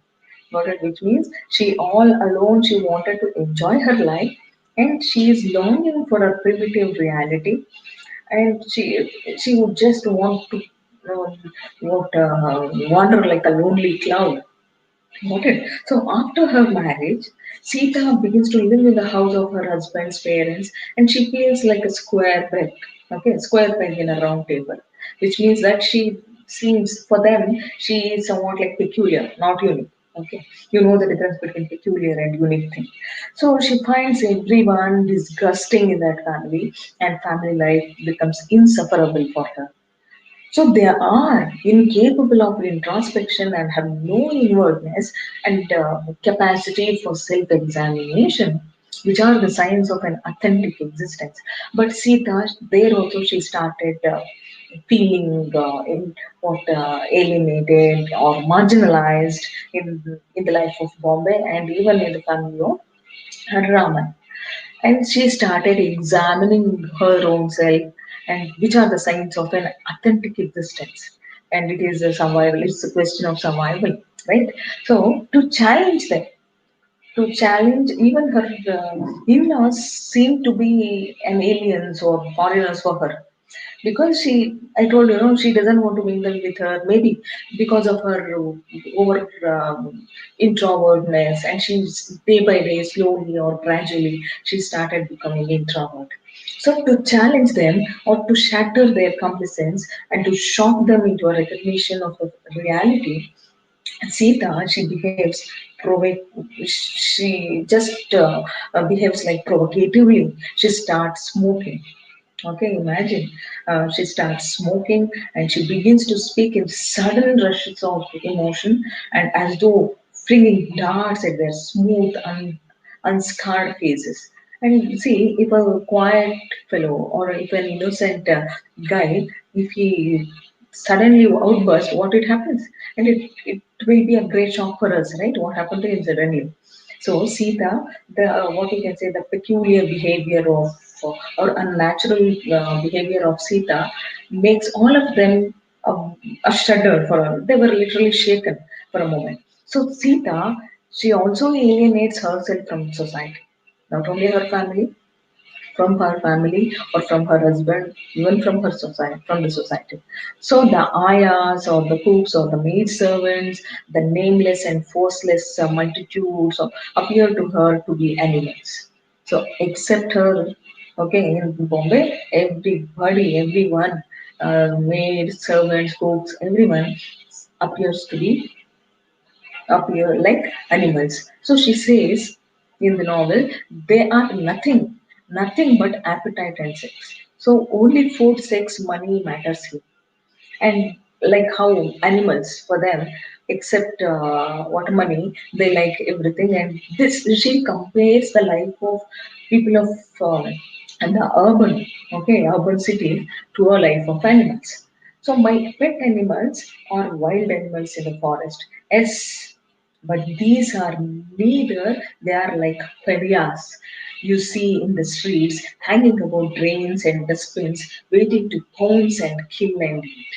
See, for her, if you read these sentences, the phrases, what she uses here, and it's a clear indication of her alienation from the society and from her family. Okay, so far, is there any doubt? Yeah, definitely, she might be fed up and she might be. That's what I told, we sympathize with this character because she herself doesn't know what actually the problem with her and with her husband. But later on, Sita moves to a small flat. I told she doesn't want to live with her in-law. She just want to move to a small flat where she lives alone with her husband and children. But even then, see, imagine if you're not satisfied, See, there are some frustrated souls around us, and they never feel satisfied or they never feel contented in their life, though you place them in a very higher position or in a very luxurious home or luxurious room. So even sometimes Sita behaves in that manner. Though she starts living alone in a separate apartment along with her husband and children, even then she thinks that she is she alienated and she doesn't belong to the society or the place where she is living at present. So she thinks that the practical and the matter of fact that people continue to intrude upon her privacy, and she just want to have her privacy. What kind of privacy? Only if you read the novel, you know. And that's what I told you. Even it is very difficult for us to understand what is going on or what she is really craving for. She finds them absolutely unacceptable, and their vegetarian complacency and stolidity not only infuriate but also humiliate her sometimes. So she took their insularity and complacence as well as the aggression and violence of others as somewhat she feels that on her own living nerves, and she always for silly thing or for petty issues, she used to get on her nerves. So the greatest threat to Sita's existence is boredom, and always she feels bored, and God only knows why she is bored of. So her husband engrossed in his business, and the children were growing independent, and she finds herself struggling in the grip of the monster boredom. But tragically, boredom is day by day, gradually she is becoming introvert. But tragically enough, her husband fails to comprehend how or why or with what she gets bored. I told you, no, Raman was not a very cruel husband, but still, he tries to, amidst of his busy schedule, he tries to understand why, what is her problem. So Anita Desai, she beautifully brings out Sita's boredom in her own words in the novel. She herself looking on it saw it stretched out so vast, so flat, and so deep that in fright she was scrambled about it and searching for a few of these moments that paranoid or proclaimed. So her still alive, not quite drowned or dead, and she started see this is the that's what somewhere we feel that Anita Desai, she has an excellent writer, and she knows, and she's the, I think she is the one who excelled in what a delineating the psychic life of character. So Sita's life, tormented by loneliness and boredom, represents modern married woman's existentialist predicament to which other offers no solution. Right? Sometimes it happens, and you might have met so many friends of yours. Some, unfortunately, only few. They are not at all happy with their life or right what they are living in, and they themselves, if you ask them what is their problem, they don't know, and they really don't know the answer. So this is what happening in Sita's life, and her life is tormented by loneliness, boredom, which represents the modern married woman's predicament, that existentialist predicament. So Anita Desai, she offers a positive note in this novel. The agony and unhappiness in Sita's soul spring from her inability to flow with the general current of society. So she uncompromisingly makes a strong stand at the end, and she refuses to accept the cruel dictates of the society, Bombay society, which she was living in, urban society, and to which the average people submit so uncomplainingly. See, though Sita is not so aggressive or rebellion kind, but somewhere we could find that she raises her voice against the boredom or loneliness or the problem of her life when she says that when she talks to her husband to take her to her own homeland, and when he says that I'm busy, she says it's okay. You can want to handle your business, and I can alone manage myself to reach my homeland. So she has such, what we can say, courage to say what she really wants, right? And though some women or we don't have courage to speak we what we don't like, but at least we should have a guts to say what we need. Alright, right? So her anguished soul cries out, he who refuses does not repeat.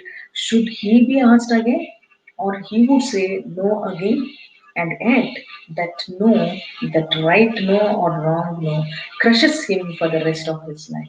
So, ultimately, the novel, uh, what we can say, discusses about the great challenge in woman's life to say a right no or the wrong no, or to choose between a great S or a right S. Okay, this is very difficult. And some in I don't remember in somewhere in some story or movie I have witnessed one important incident where central character heroine says that it is very difficult to choose between two evils. Okay, so here also the novel ends with a what so many questions uh, of Sita, and it gives so many choices to Sita to choose between yes, or great yes and right yes. Okay, or great no or right no. And to understand this, you have to read this novel on your own. So the conflict between Sita and her uninvolved children is also brought to focus in the concluding part of the novel, where Menaka and Karan both fail to adjust to the primitive life of Manor. What do you mean by primitive life? The rural life, okay, very uncivilized and like, but still, what she had thought of Manori when she was living in an island, beautiful island, once upon a time when she was very small, but after 20 years when she what entered or goes back to that same land, Sita, forget about her children. Sita herself, she was completely annoyed by the condition of that, what we can say, imagined island Manori. So, her children also, they were literally trying to adjust to the primitive life of Manori. So, they long to return to the highly sophisticated urban life in Bombay to which they are used to.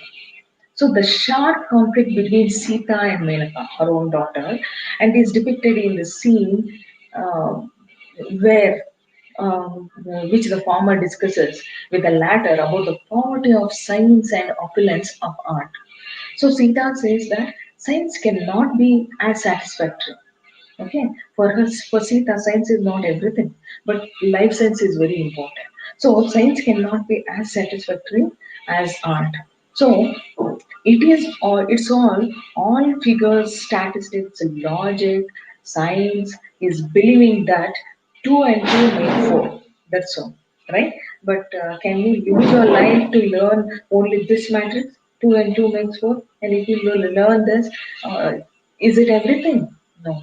So, and a little later, continuing Sita, her argument with her daughter, she says that it leads you to a dead one, because if you don't understand, it won't make any differences if you don't learn science, but if you don't learn the art of life, and it is very different, and it is very difficult for anybody to sustain and survive. So that is something spontaneous we could have in a discussion between uh, mother and daughter. Menaka, she says finally she agrees with her mother, but still somewhere Menaka dismisses the argument, saying that this is all nonsense. Mom, what you are saying is all nonsense, but you have to learn science, and we are very happy and contented when we were living in Bombay. So this temperamental conflict between mother and daughter also remains unresolved in the novel, and they don't agree each other. They have somewhat like two different poles apart. So on Menaka's invitation, Raman comes back at the end of the novel to Manori to take Menaka and Karan back to Bombay, thinking that his wife doesn't return and she won't come and she won't accompany him.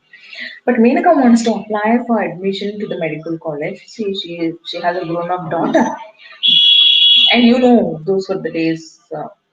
What kind of lifestyle they were having. So the children, though her elder daughter wanted to apply for medical college. Now she is giving birth to her fifth child.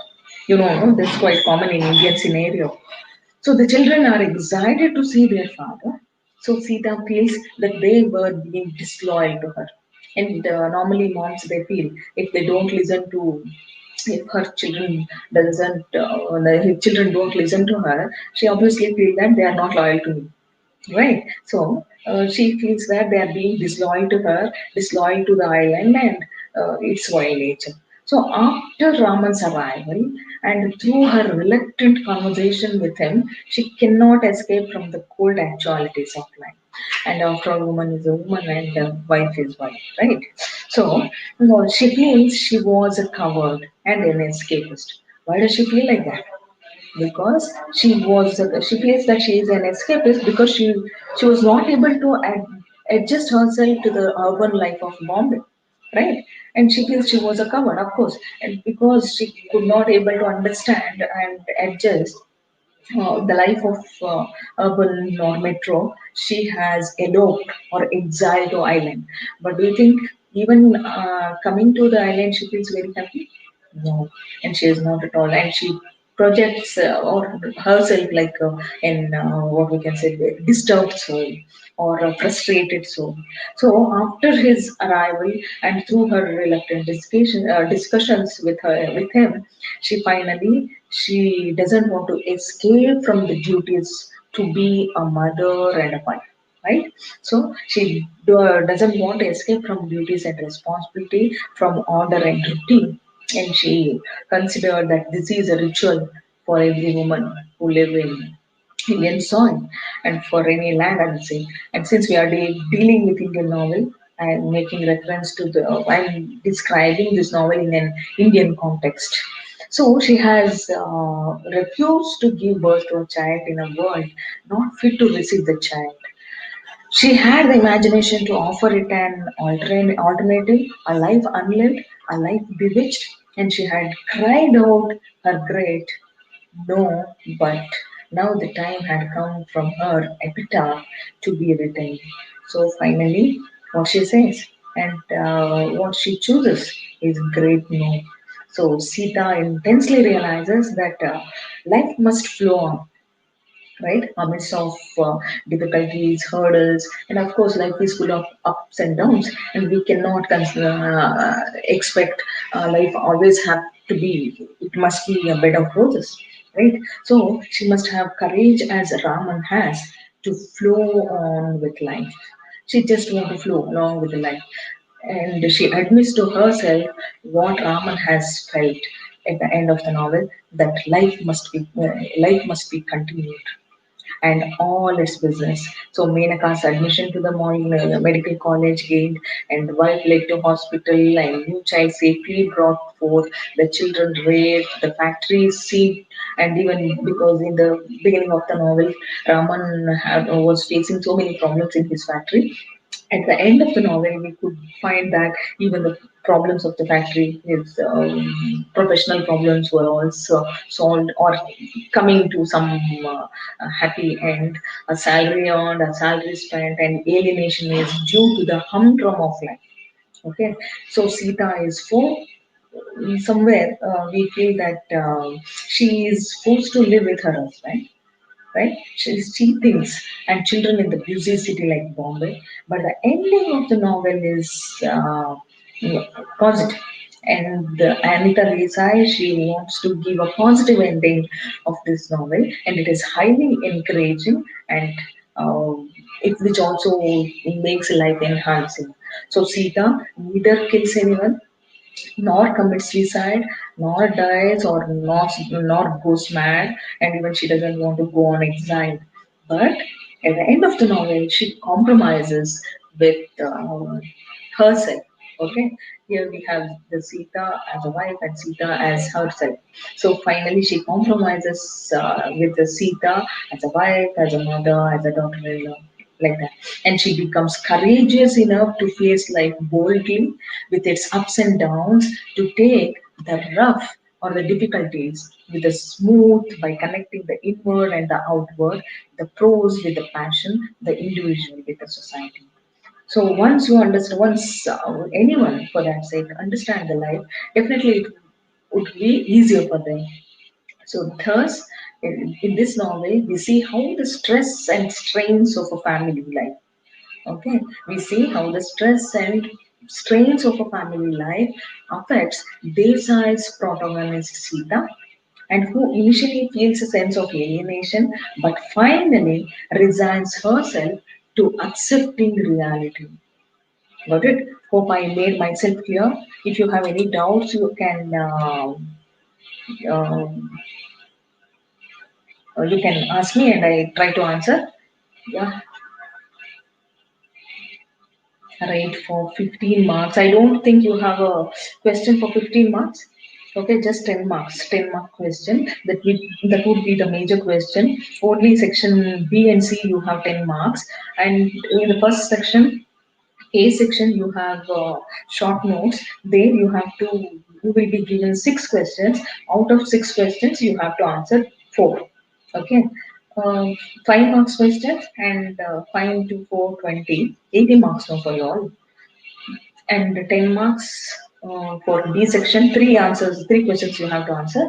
Then the followed by C section, again 10 marks, major questions you have to answer. So 20, 30, 30, 80 marks. Yeah, it answers. What do you want me to? 15 marks. If this story will come for 15 marks, so easy to write. Okay. And though we ask you to critically analyze the character, we know our students write the summary itself.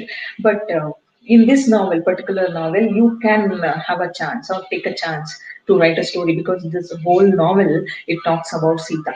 Okay, Sita's alienation, Sita's compromise, Sita's guilt, or Sita's problem. Then any other questions?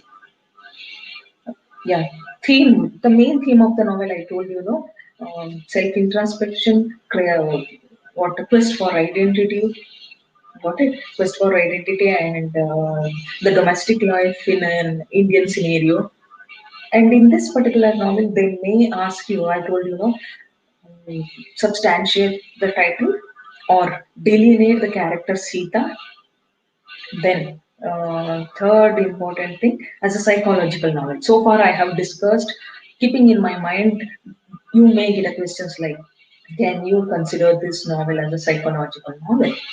Got it? The psychological aspect, and how Anita Desai, she is excelled in delineating or describing the psychic life of Sita. And at the end, though in the beginning, she begins her novel by projecting or introducing a character who is not at all happy, but at the end, she makes the same character to understand the nuances of life and understand the values of life, to make her to realize how important her family is. So that's why I told you that she neither commits suicide, she neither want to give divorce, and or neither divorces her husband. Instead, she compromises with her husband, and she wanted to be. I told you, she doesn't want to be covered and neither an escapist. Instead, she prepares herself to face the hurdles of difficulties of urban life, which she doesn't like in the beginning, didn't like in the beginning. Yeah. Then, any other questions? Ultimately, as I told you, this is a typical Indian novel, deals with an Indian woman, right? A typical Indian woman as a wife and a mother, like that. Yeah. 10 marks, an ideal answer should be, actually we don't give importance for quantity, right? Quality is important. Yeah, but since you are all PG students, we expect normally an examiner expects you to write for 4 to 5 pages, enough. But don't write the story. If you are asked to write like a significance of the title or a psychological novel, or a psychological aspect of the novel, start with the psychological aspects by giving an 2 lines to what introduce the character or the novelist, then move on to the story and how she has to um, faced many difficulties. And when she goes back to Manori, do you think how does she, the same woman whom once she was liking the same atmosphere, and how again she doesn't want to live there, and she like her daughter like Menaka or other children, she wanted to get back to Bombay, right? Yeah, 4 to 5 marks question, one or 1.5 page. Okay, yeah, for short notes. And if you have stuff, okay, you can write it for 2 pages. Any pandemic exemption for what? And if you for no pandemic exemption for examination, because you are all previous, but let us see what happens. And if you are fortunately last year for both cycles they had open book exam, and I think if you have written exam you will get to know how to write and how to face the exams like that. And it is somewhat like a preparation or launching pad to get yourself prepared for the final year. Got it? Yeah. Any doubts so far regarding the novel? In my next class, I'll be dealing with Financial Expert by R.K. Narayan. Okay, another important novel in Indian English literature. Any doubts or any other questions? What I have missed out? Could you please introduce the previous year question papers? Previous year question papers regarding all scores or my. Okay, I'll tell you in my next class. Since today is the last section, I'll try to questions on this topic. Pattern again. Yeah, pattern again. I told you in the first section, A section, you have short notes for 5 marks, and out of 6 questions, you have to answer 4 questions. In part B, section B, you have 5 questions for 10 marks, and out of 5, you have to answer 3 questions. Okay, and again in part C, you have 10 marks question. Uh, for 5 questions, you have out of 5, 3 you have to. So you will be having choices. Don't worry. But the important thing is please be thorough with the syllabus and. At the same time, what and all your teachers have taught you so far, and hope you all have enjoyed it and understood it. Then definitely it would be a great help for you all. Thank you. It's time, Mark. And any other questions? Any other questions? No, no. Yeah, thank you. We'll see you in the afternoon session, and I'll try to discuss. And I have told you about the question paper pattern.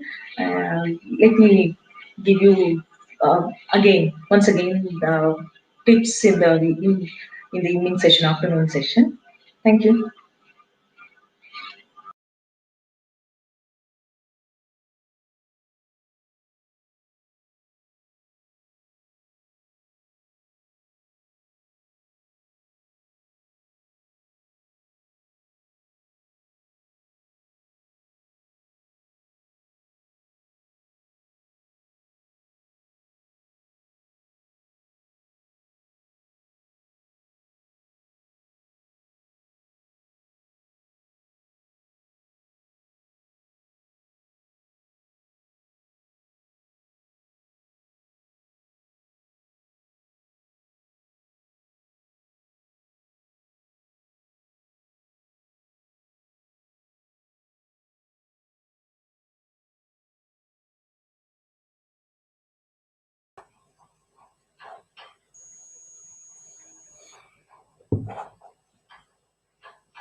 Good morning, everybody. So I welcome you again to this session, the 5th day online classes. And yesterday, dear learners, we were discussing about Emily Bronte's, yes, thank you, Emily Bronte's, an outstanding text, a classic text, a masterpiece, which is considered during the Victorian literature. Even now, it's a classic, which capture the entire Victorian compromise, the Victorian dilemmas. I told you what are the dilemmas, like how the Puritanism was so rampant during the time.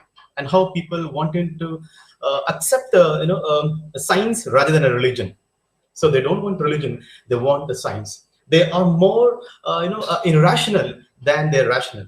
They're more irrational because when the term we use so we consciously, the term irrational, that means look at the wild passions, the irrationality. People become very much impulsive. So we have seen these kind of traits in all the characters. We have come across yesterday Hindley, for that matter, the way he takes revenge on Heathcliff, and even Heathcliff for that matter, he takes revenge on the Hindley's son, that is a Hayton. And look at that, how they become prey by themselves. If I say so in a different way, they fabricate a net of illusion and they become victimized.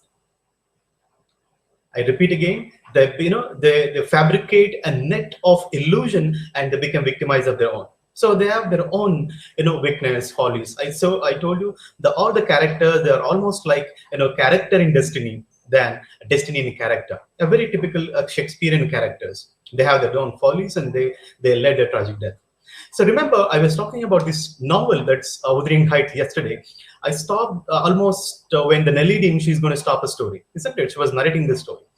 Much before that, it's an incumbent on me to give you a little explanation about whatever I said yesterday. And let me come back that because there are one person who has completely suffered from this kind of illusion.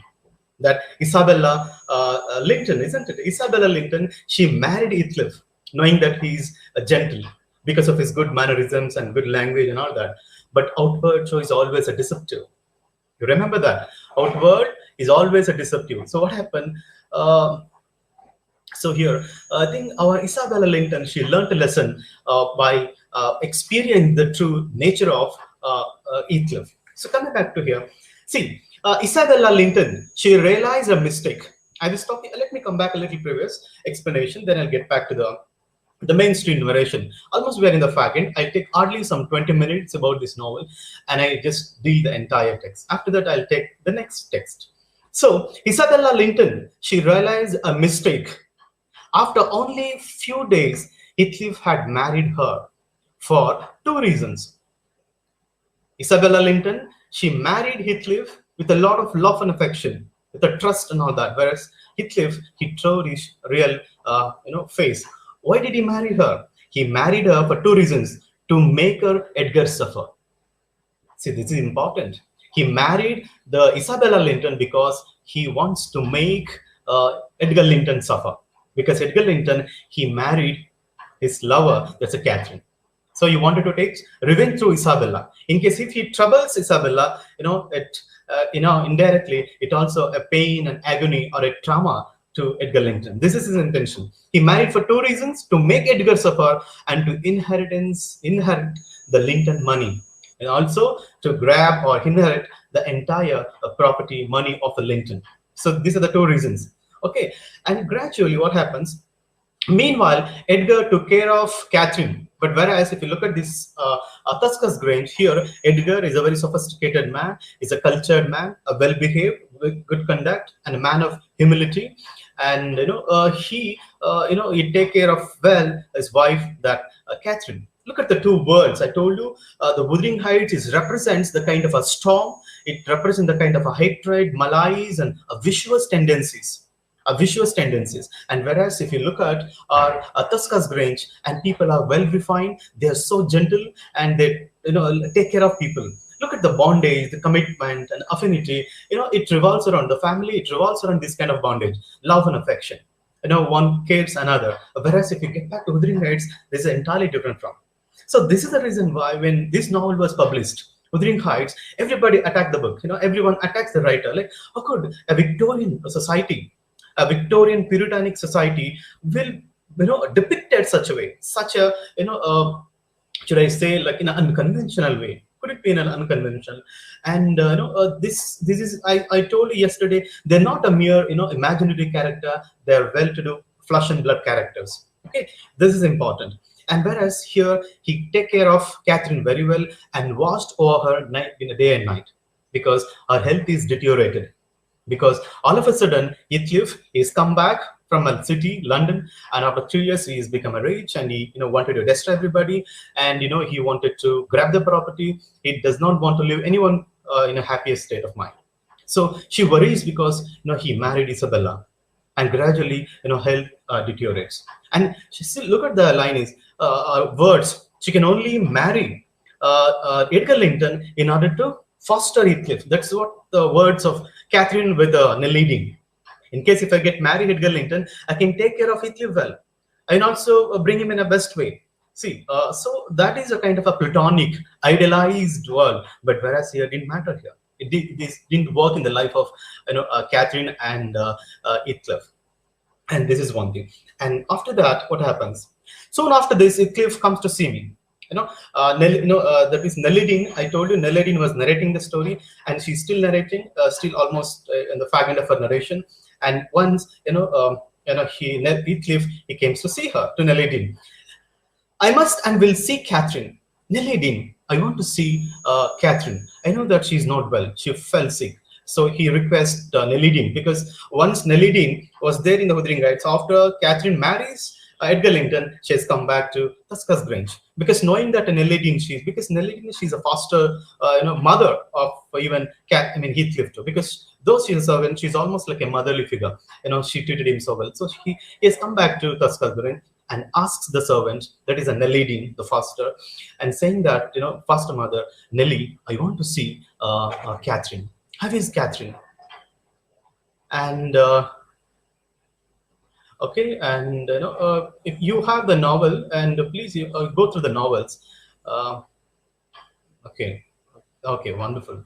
So what happened? So Nellie Dean, he wanted to talk to her, and then I will fight my way to her if I must, but surely I will upset less I want to see at last. So he promised that he will not going to hurt her anymore, and he wanted to see her.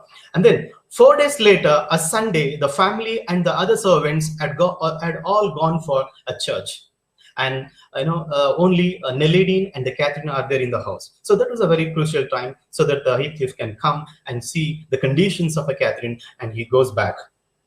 And then, he saw her, he spoke to her, and he tells a word. The moment he saw the Catherine, he tells a word. I just wanted to read some lines from the text, just because you should also familiar with the lines from the text, because you need to understand the kind of intense expression here the characters, they express to the other characters. Without having the intrinsic reading, very minute observations or whatever you say, and the feelings can't be understood in a mere explanation. So I do bring certain lines from the text. So, oh Kathy, oh my life, how can I bear it? I can't look at your plight, your suffering. You and Edgar have broken my heart. You people have broken my heart, and both of you think you are the people to be pitied. You kill me, Catherine. Even in the despite of that condition, he doesn't even stop cursing or blaming Catherine for a plight, for his plight as well. And the church service over, the master is coming after the incident, because the church, and here I must go, Kathy. I will wait outside your window. I can't live in this condition, but even then I just go because your husband, Edgar Linton, is coming. It's not good to be in that time, because Edgar Linton is such a man of sophisticated. He's a man of humility. He's a very sensible person. He doesn't tolerate all that. So understanding that, Heathcliff, he wanted to stay away. But whereas, you must not go, you shall not. Don't leave me in this condition. These are the words of Catherine. Because it is a platonic love, will never be insufferable. It's not a sufferable, it's insufferable. So that love is always there with the Catherine. But as I told you, because of the societal norms and the restrictions of certain Victorian dilemma, Victorian practices, she couldn't marry him. But whereas the passion, the love, intensity is always there. Okay, and then, so Edgar entered, his face white with shock and anger. The moment Edgar got into the house, he was completely, anger and, shock and anger. But Kathy had fainted, and Heathcliff placed her in a headgear's arm. See, and Heathcliff, placed her in Edgar's arm. So he come forward, and because by now Edgar Linton knows everything, all the family, because he also know that Catherine and Heathcliff, they are also born. I mean, they brought together. There is nothing to be suspect, between them, isn't it? If they are, strange to each other, if they are alien to each other, so there is all the scope for suspicion, or scolding at them or barking at them. Otherwise, you can just literally take them for actions or whatever. But whereas here they brought up together, and whereas matured Edgar Linton, he never ever scream at anybody. And here Heathcliff come forward and he put Catherine on the lap of Edgar Linton. So that is also shows the kind of a bondage that they had. So after all that, what happens now? Okay, and fine, I just skip certain lines. And as a okay, and then yes, and after that she died. The momentum, because her condition is completely the pathetic, and she's health is deteriorated, and she dies. And I know she's dead. The Nelly says that I know she's dead, and she's been explaining everything to Lockwood, because Lockwood is a listener, because the connection, the storyline. Yes, she died peacefully with a sweet smile on her face, and peacefully keeping a smile on her face. Nearby there is a her platonic partner. Can I say yes, an ideal partner whom she literally loved without any kind of conditions. And whereas here, beside that, she's sleeping on the lap of her husband. So, and she keeps a smile on her face, and she dies. She's no more now. And then, whereas coming back to Wuthering Heights, what happened? Hindley had died so much in a debt. I told you, Hindley, he indulges in gambling, and in a drunken state. He drinks a lot and gambling, and he mortgaged the property to Heathcliff, and a lot of debts. He got into debt, and we dwindled the money. It dwindled the money, and he's left in the lurch now, because there is only one, except the little more property. He lost everything, and he dies a fine day. And in debt, that Heathcliff was now the master of Wuthering Heights. The moment Hindley dies, and our Heathcliff became the master of the entire Wuthering Heights. And Hayton now lived in this house as a servant. And Hayton, the son of Hindley, he lived in the house like a servant. So now here Heathcliff, he treats Hindley's son the way Heathcliff has been trained, or tortured or brutalized by Hindley. The way he was in the hands of Hindley, he also repeat the same thing to his son. That is a Hayton. He doesn't take care of him, and he doesn't give him a good education, not a decent class, and he'll treat the boy too. So this is one. And now lived in his own house as a servant. This is a very pathetic. The Hayton, he lives in the house as though like a servant. I find it in the fragment of the novel, I must tell you, when Kathy once attacks Hayton, because of you're the son of Hindley uncle, and you're the owner of this property, and why have you become like a servant in this house? And there is a counterpart between them, argument between them. I just tell you further. And then and everything go, and whereas here Isabella is also died, and she gave a birth to a Linton and everything happened. And here the Kathy was thrilled about having a cousin to play with. The Catherine, she was so happy because she has a cousin that's a Linton. And but the poor lad spent only one night at a Grange before his father Heathcliff. Because that once I told you yesterday, Edgar Linton, he took back the son of Isabella, that is a Linton, in order to give him a good education and treats him because the sister is no more. And once he brought him home to the husband, immediately Heathcliff came and he took him to the house again. So this is what happened. So the poor boy, he lives in the Grange for a while, and the Heathcliff demanded we send him to Wuthering Heights, took him there. And whereas even Linton is also say that not to torture the boy, and we will send him. But whereas ultimately Heathcliff took the boy to the home. And this is what happened. And gradually, I skipped certain lines from the text. And, this is where the story stops. So here our father is also died. Gradually, Edgar Linton is also died, and Linton and Shaw soon after that. Even I told you yesterday that the intention of Heathcliff to get marry off both Edgar Linton as well as Kathy. They are the cousin, and with the purpose to get all the property, to get the property. And here gradually, I told you Linton is suffered from tuberculosis, and he also died. But forcibly, Heathcliff, he made them marry, and but whereas Linton, he dies, and this is where the story stops.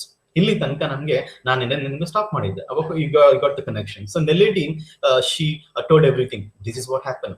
Because when Lockwood enters the Wuthering Heights, he thought that junior Kathy, she's probably belongs to the Heathcliff, but you never know that she's a daughter-in-law. I mean, she's you get a confusion. But when the novel opens, it is who is alive? It's a Kathy. She's a widow now because Linton lost. Isn't it? So Heathcliff is there when the Lockwood enters the house, and we capture the entire scenario in a present condition. That in the novel, who are all present? Heathcliff, Nelladine, and the Hayton, the son of Hindley, and the Kathy, the widow, the wife of Linton.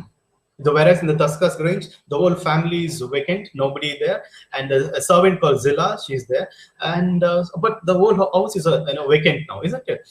So now Lockwood got the entire summary. I mean, whatever the narration, the entire story of the family by Nelladine. Nelladine narrates everything. I had been to the house and I saw the ghost of some ghost of Catherine, and everywhere the Catherine Heathcliff names is written on the door and all that. So, and you had a nightmare on that day, and this is what happened. I should not have told you being a family member, but I told you because you're a tenant, you should be aware of everything. So now, so what happened?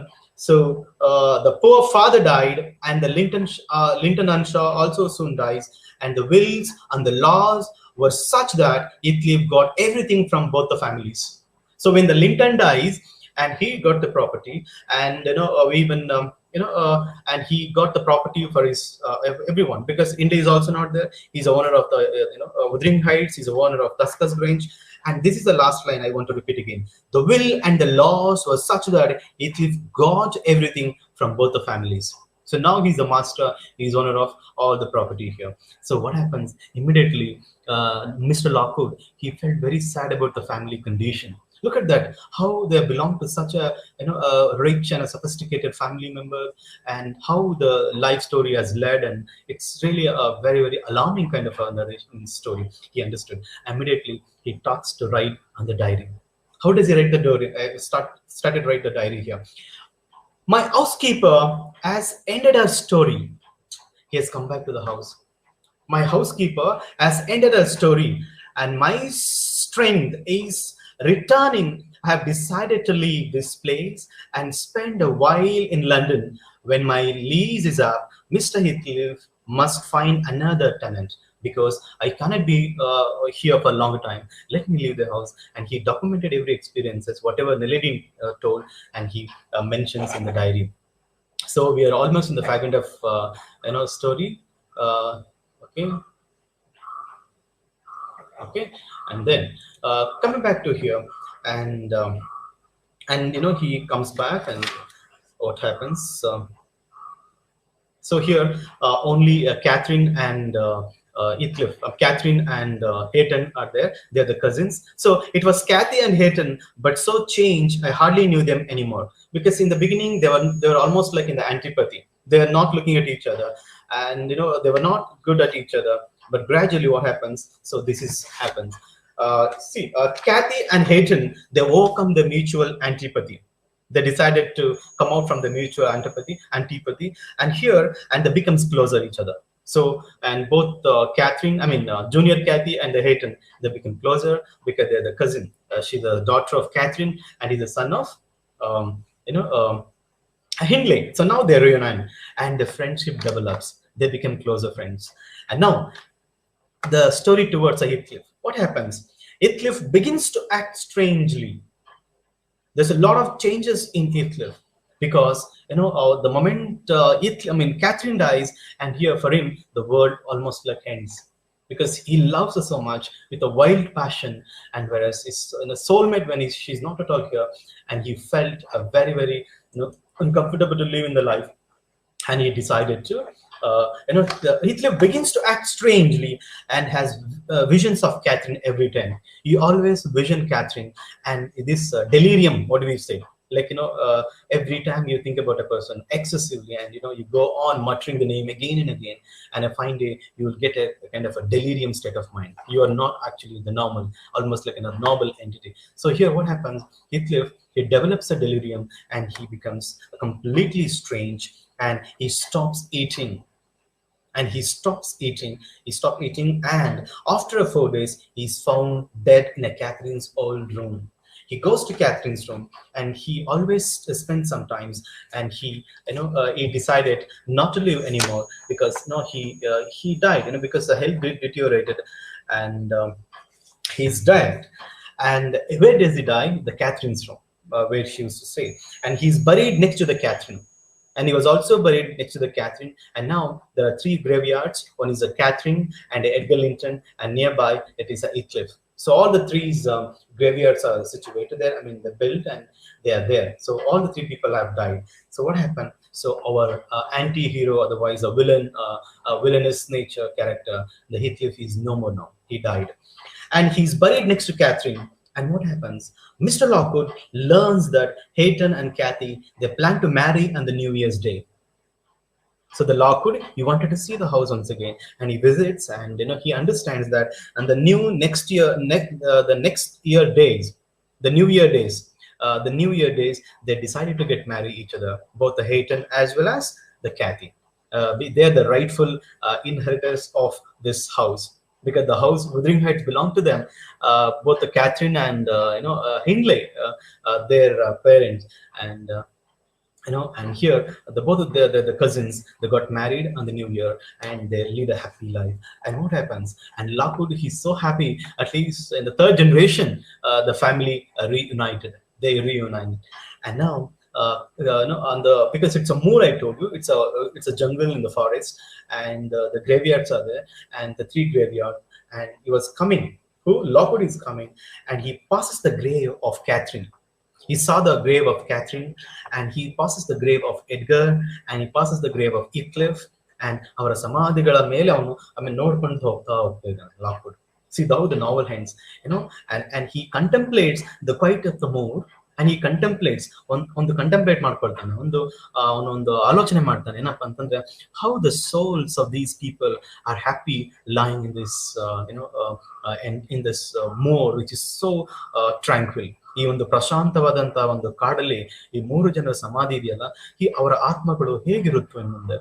And the people of the town, they believe that the souls of these three people have been wandering around. So this is what, if you look at the fag end of the novel, we do understand. And, he says that, see, there's this one, the country folk, country in the sense, the village folk, people, they swear that his ghost walks the moor. Some claim to have seen him wandering the countryside with a lady. Please listen it carefully. The country people, they had an experience. What do they say? They say that some claim to have him, that means Heathcliff, is wandering the countryside with a lady. ಒಬ್ಬ lady ಜೊತೆ has been wandering around. ಸುತ್ತಾಡ್ತಾ ಇದ್ದಾನೆ ಅಂತ ಅಲ್ಲಿನ ಊರಿನ ಜನಗಳೆಲ್ಲ ಹೇಳ್ತಾರಂತೆ. Listen, sir. Class, but facing network issues. Somebody having network issues. Okay, doesn't matter. But I'm sure that you people got the complete picture about this novel, because teaching Wuthering Heights in a given 1 or 2 hours, it's an impossible task. It cannot be possible. At least it takes nearly at least 10 hours to give a justice to the text. But within the 2 hours, I gave you a kind of a comprehensive picture, a kind of a thematic narrations. Hope you certainly understood. I just wind up this text in 1 or 2 minutes. So what happened? So the people believe that they have become a ghost. And all this I heard from Mrs. Dean on my way home. I walked by the churchyard. Lockwood, Mr. Lockwood, the tenant, is describing that. I soon found the 3 markers I was looking for. He wanted to see the graveyards of these 3 people, and he saw that. And he said that I stopped a moment. Mr. Lockwood, because I told he's also narrator. He stopped there for a moment and wondered. And he wondered how anyone could think they were not resting peacefully. And that means they're not at all resting peacefully. Aramagilla, they have become the kind of spirits. They have become a ghost, and they've been wandering around. And it's a contemplation to Mr. Lockwood, that how their souls are, so peacefully there. But as people, folk men, the people of the southern places, they say that they become ghosts. And this is what Wuthering Heights. And hope you all enjoy. And I must tell you at this juncture, please, you always remember when you talk about this novel, Wuthering Heights, and the only one text of the writer, Emily Bronte, this is the world classic text. And and then we should read the Victorian literature, the features of Victorian novels, and read a book called a criticism on novels, Arnold Kettle's books, and George Lucas' criticism on Wuthering Heights, and many more. And you understand, how the class classification, class consciousness, and how the gender inequalities, and how the atrocities, and a lack of humanism, all are associated in this novel. All are infused. What do you say? Infused with, otherwise culminates in this novel. And I hope you certainly would have enjoyed the text, and I believe that you enjoyed the text. And I must tell you, this is more to be enjoyed than a feel. I hope you certainly felt this novel, and I always look forward to talk to you people. And I stop now for this Wuthering Heights, and let me take up another subject. I'll take up another topic, and within an half an hour, I try to give a justice to the text. Let me try my best. So I must talk about the one thing that, I hope you all understood Wuthering Heights. So I finished this text and giving you the complete picture. And now there is one text. It's in the paper restoration literature. There is one text. This is for 10 marks. I just gone through. This text is, preface to Shakespeare by Samuel Johnson. It's a very easy. It's a criticism. It's a criticism because I felt I should touch upon the criticism in the first year. In the second year, I'm a student. You also learn the criticism is an entire paper. But here, Samuel Johnson's criticism on Shakespearean plays. So that I felt it's a very indispensable, utmost important to teach in this paper, and it's a very easier for also for you to write for exam point of view. Where Samuel Johnson, he talks about both the merits and the demerits together. He talks about the merits and he talks about the demerits. So you can also easy to write in your exam point of view. I thought it's a good, and I'm going to teach you this text to you people. See, this is what there are a lot of things that are associated.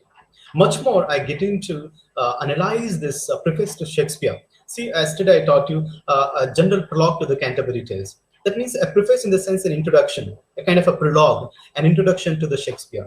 So preface to Shakespeare means is giving his own prologue or an introduction to the Shakespearean criticism, Shakespearean plays.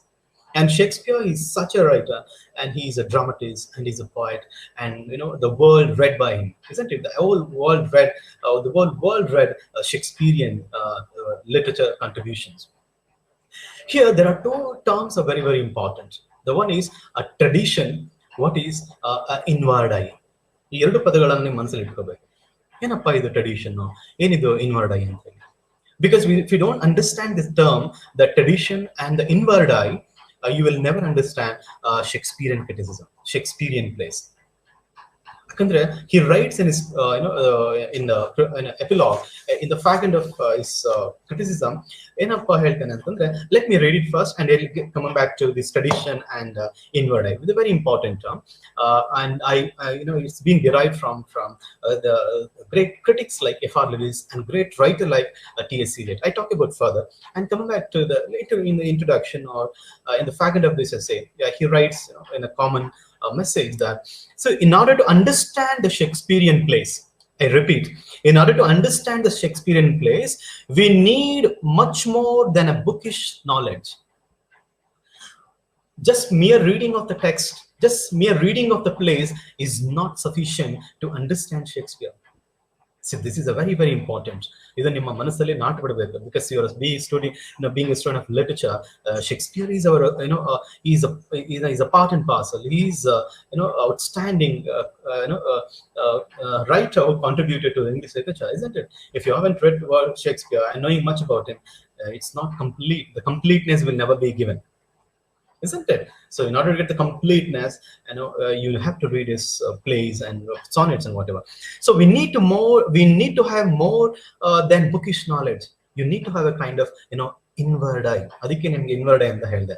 ಅಂದ್ರೆ ಒಂದು ಸತ್ಯವನ್ನ ಅರ್ಥ ಮಾಡ್ಕೊಳ್ಳೋಕೆ, ಒಂದು ಕಾದಂಬರಿಯ ಒಂದು ಸಂದೇಶವನ್ನ ಅರ್ಥ ಮಾಡ್ಕೊಳ್ಳೋಕೆ just reading by books is not sufficient. You need to be a real a critic who judiciously criticize the text. So ಇದೊಂದು ಕ್ರಿಟಿಸಿಸಮ್ ಆಗಿರೋದ್ರಿಂದ ನಾನು ಅದೇ ಒಂದು ಏನಂತ ಕರಿತೀವಿ, ಒಂದು ಡಾಗ್ಮಾ ಅಂತೀವಲ್ಲ, ಒಂದು ತತ್ವದ ಆಧಾರದ ಮೇಲೆ ಹೇಳ್ಕೊಳ್ತಾ ಹೋಗ್ತೀನಿ.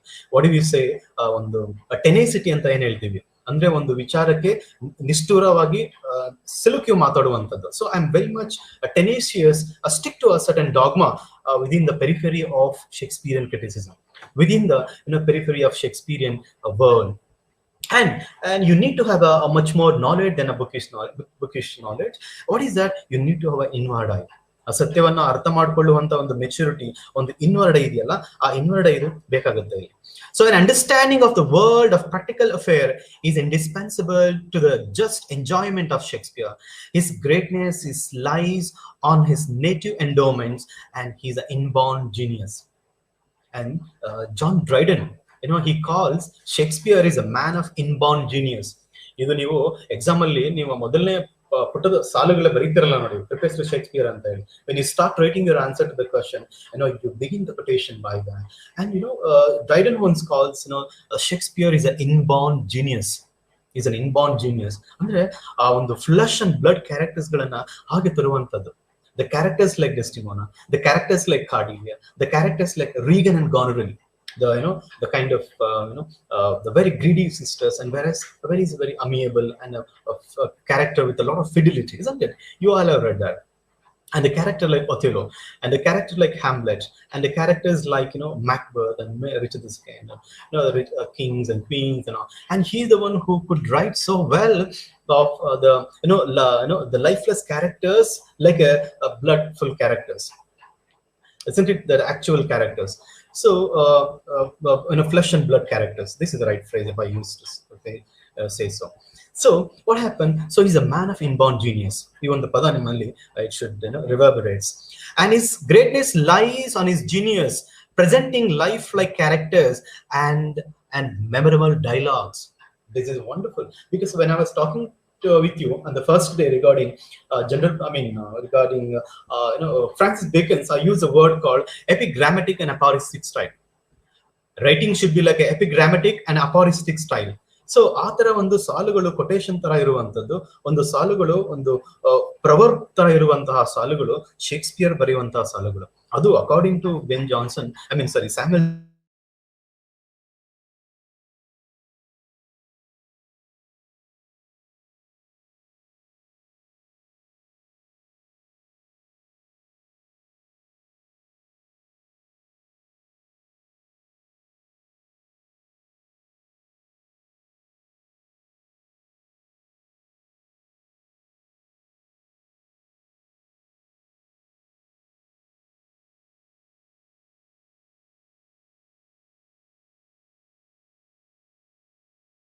Yes, you're getting okay. Criticism in the sense like you are talking about you're sharing your views on a particular text. For example, I just thought I'm a critic, wanted to write on Wuthering Heights. You are a reviewer, like you're a critic, and you have to write with judiciously. Criticism, it is you express your opinion, you express your interpretations judiciously on a particular work. Okay, for example, when Aristotle wrote a text called Poetics, when Plato wrote a text called Republic, being a student of Plato, Aristotle did not accept the words of his own teacher, Plato. How Aristotle against the Plato, being his own pupil, student. If Plato says that all the poets are myth creator, they are the liars, they are to be banished from the idealized world. But whereas being a student, Aristotle, he defended, no, sir, ನೀವು ಹೇಳೋದೆಲ್ಲ ತಪ್ಪು. They are not the myth creator, they're not the liar, they recreate something. They ought to be, they are idealized writer, and they're meant to be in the idealized world. There's a lot of recreation, there is an action in them. So by saying that, he defends his views. So criticism ಏನು ಅಂತ ನೀವು ಯಾರೋ ಪ್ರಶ್ನೆ ಕೇಳಿದ್ರಿ, ಅದಕ್ಕೆ ನಾನು ನಿಮ್ಗೆ ಹೇಳಿದೆ. Criticism, it should be judiciously sharing your interpretation, sharing your viewpoints and something like that. So coming back to this introduction, see, there are merits and demerits. I tell you, there are I just written some points here. So this is the material that I have prepared during my MA days. So I have prepared both the merits one side and the demerits. I just tell one after another. And much before that, I must tell you like how you need to understand what are the other things that are interwoven with this criticism. So I was talking about this, and and this is one. And I must tell you one more word. Even when we talk about, I was talking about the traditions. T.S. Eliot, in his essay called "Tradition and the Individual Talent," his Shakespeare alone could write works like this. Is it really influenced by somebody else? How could it possible? For example, today, if I'm a teacher, I must be inspired from somebody else, isn't it? Otherwise, my forefathers would have been a teacher. So the tradition pass on to the generation of the generations. So here, Shakespeare is influenced by a writer called Plutarch. A Plutarch in the influence I get. Getting my point? So there are many writers who are inspired from some other writers. So the inspiration is very important. What kind of inspirations? It's a true inspiration. A true inspiration should go hand in hand with the individual talent. On the tradition, but the individual talent, they should go hand in hand. Then only a writer can be an inborn genius. ಅವನು ಹುಟ್ಟಿದಿನಿಂದಲೇ ತುಂಬಾ ಬುದ್ಧಿವಂತನಾಗಬೇಕಂದ್ರೆ ಇಂಥ ಒಂದು inborn ಜೀನಿಯಸ್ನೆಸ್ is always important. ಅದಕ್ಕೆ ಒಂದು inward ಅಂತ ಪದ use ಮಾಡಿದೆ. ಅದನ್ನ ಯಾರು ಯೂಸ್ ಮಾಡಿದ್ರು ಅಂತ ನಿಮ್ಗೆ ಹೇಳ್ತೀನಿ. ಮತ್ತೆ why am referring this tradition, because tradition is very important when we understand Shakespearean criticism, Shakespearean works, because he's also inspired by a writer called Plutarch, I said. And see, this is what T.S. Eliot says in the essay called Tradition and Individual Talent. He says that tradition is obtained by a great labor. Tradition, it is obtained by a great labor. It's a hard-earned gift, and is left over to the legacy to some next generation. So here, Shakespeare had that kind of feelings, because he has absorbed some good writers and writers like a Plutarch, and he is inspired from him, and his writing craftsmanship has enhanced over a period of time, and from glow to galaxies, from the worldwide, it's spread to the entire world, and he is called as a good critic. And then I always referred the word called inward eye. A great writer ಬರ್ತಾನೆ, F.R. Lewis ಅಂತ ಹೇಳಿ. He used the word inward eye. He writes an essay called Literature and Society, Literature and Sociology. ಅಲ್ಲಿ ಏನಂತ ಹೇಳ್ತಾನೆ ಅಂದ್ರೆ, a writer is a gifted individual and he has a talent and he has an inspiration from the forefathers ಅಂತಾನು ಹೇಳ್ತಾ ಬರ್ತಾನೆ. A writer is a gifted individual. So here Shakespeare is also a gifted individual. And why does he refer inward in the sense? There was a writer in the essay Literature and Society. There F.R. Lewis, he brings a writer called William Thackeray. William Thackeray is a German a Victorian writer. He's a German writer, and he says that he's more than a novelist. He's a novelist. He's a word. He's an historian. Yes, more than a novelist, he's an historian, because only a historian can amalgamate this kind of tradition as well as a history. Because without the tradition, history, it doesn't give a complete meaning, isn't it? So history and the tradition, they should go hand in hand. So he says that German philosopher, the writer William Thackeray, and he is a true historian than a novelist, because he culminates both the history and the traditions. So, and he had the true inward eye, because the man who is a historian, he's the one who can just bring certain ethical and moral sensibilities in his writing. So according to our writer, that is today's writer, that is our Samuel Johnson, he brings all these concepts called like an inward eye and a practical wisdom, practical morality, and traditions, and all that. All these terms are very much applicable to a Shakespearean criticism. And now so here I am going to talking about the merit as well as demerits of a Shakespearean criticism.